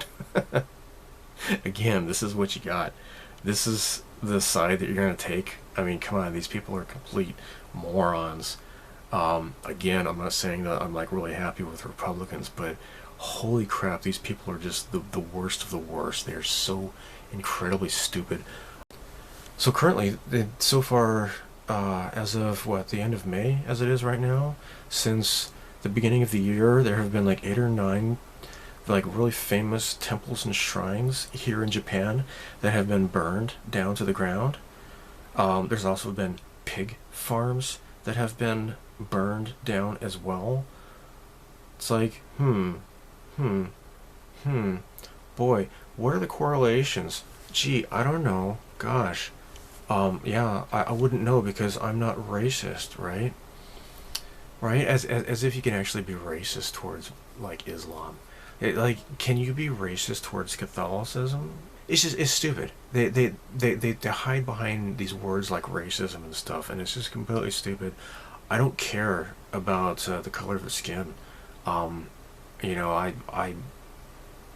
want to be kind to everybody, but when your ideology is based on hatred of this kind of stuff, it's quite obvious what happens. Like, for example, like look at this clip here. This is from Dublin, Ireland, from a few years back. It's just these women that are trying to get on board the train, and these future doctors and scientists. So look at how they treat the women.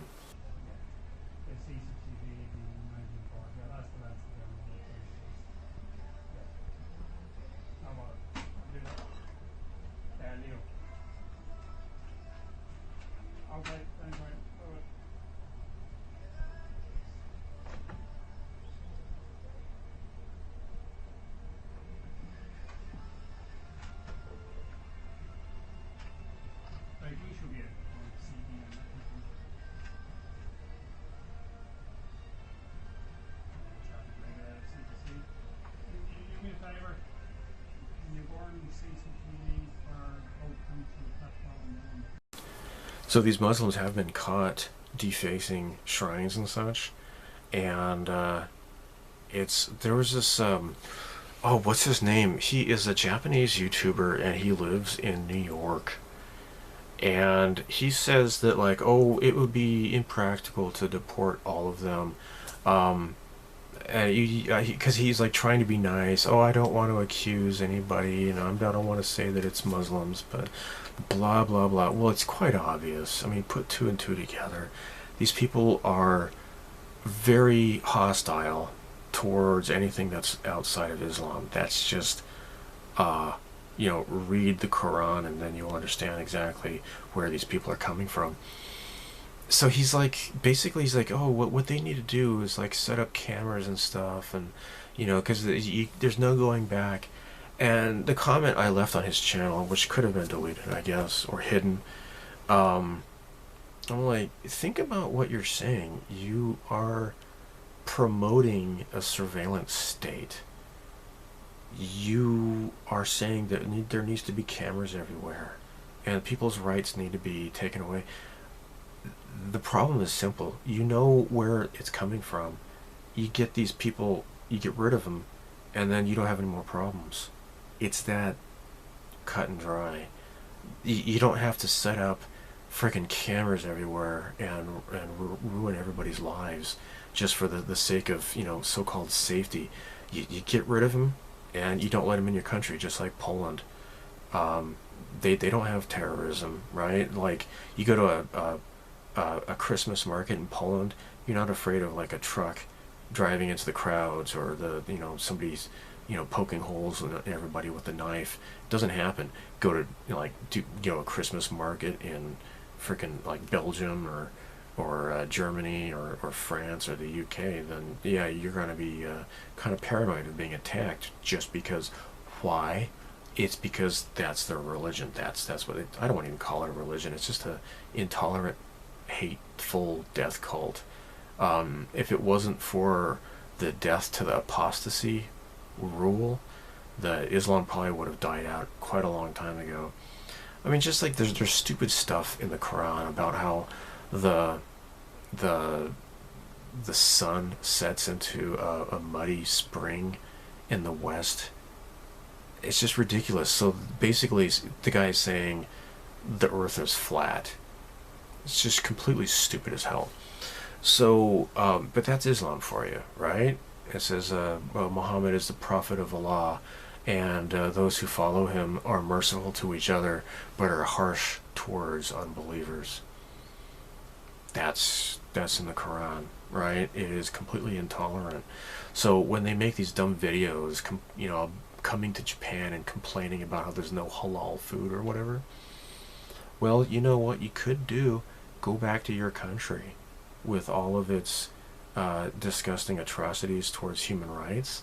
There's plenty of halal food there, right? So when you're done dumping your garbage in the river and splashing your 9-year-old cousin in the face with acid because she turned down your marriage proposal, feel free to knock yourself out with plenty of halal food.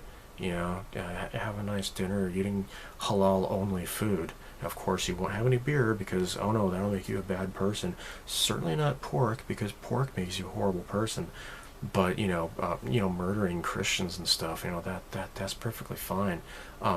Beating your wife, that's in the Quran. Oh yeah, strike your wife and shun her in bedroom and all that kind of stuff. It's that's perfectly fine. It is complete moral bankruptcy. It is just to the level of absurdity, and it's disgusting. I don't want that crap here in Japan whatsoever. If they do not follow that death cult, then I have no problem with them whatsoever. At the same time, though, I could say the same thing about Americans. Like, I think, well, you're not going to get a bunch of weeaboos to pick your crops, right? They're going to be like, freaking have a master's degree in, like amphibian gender studies or something, and they're going to want to pay off their student loans so they're not going to be interested in picking your rice fields or whatever, your apple orchards and such. So that's why they turn to these countries. But look at what's happening. Look at the expense. Look at the toll that it's taking on Japanese culture, and it's crazy. It's terrible. Meanwhile, the tourism is getting out of hand. Now there has been like a 5% decline. Yeah, that was as of April, which is nice, because I can't imagine people who live in Kyoto, the crap that goes on there. And I've seen some of it on TV, that, you know, defacing the bamboo forest in the it's called the Chikuri no Michi. How did you say it in English? The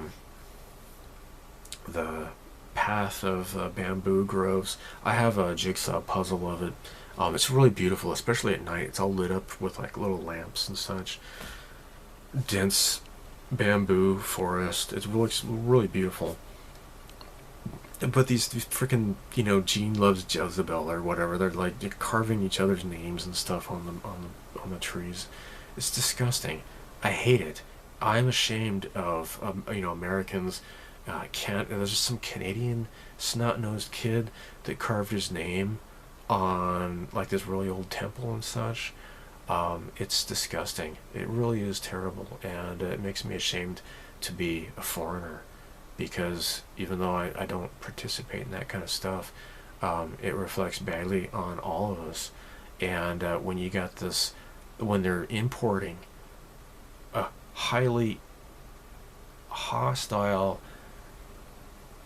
culture into this country, that is definitely bad news. They must not do that. I really hope that Takaichi is really. I heard that they've really ramped up the deportations. They need to do more deportations. I think the United States needs to really ramp up too as well. This is it should not be tolerated. It's disgusting what's happening. Anyhow, yeah, rant is over, I guess. I still think Optimus Prime is cool, no matter what that dude says, the way he behaves. I just, that sort of stuff just really gets to me. And it goes back to like the very beginning of this video, talking about social media and how much of it is just dividing people. I mean, you look at Reddit, and there are people who sincerely believe that there's a trans genocide taking place. They have like zero evidence of this whatsoever, but it's like there's just no reasoning with these people. It's sad. It really is sad. It didn't used to be like this. It really didn't used to be like this. But yeah, society's just become really polarized, and it's sad. And I kind of miss the 80s and 90s, that's for sure. Anyhow, I don't know how to end this on a good note, but I think neat crap is neat, so I guess I'll just continue to make videos of neat crap. So anyhow, thanks for watching until the end, and I'll catch you in the next one. Bye. Down with the billionaires! Kill the billionaires! Hey, I know. Let's start with George Soros. No, that's okay. We're not in the mood. Okay, well, how about the World Economic Forum? Why don't we get rid of those people? No, that's okay. You know, never mind. Yeah, I thought so.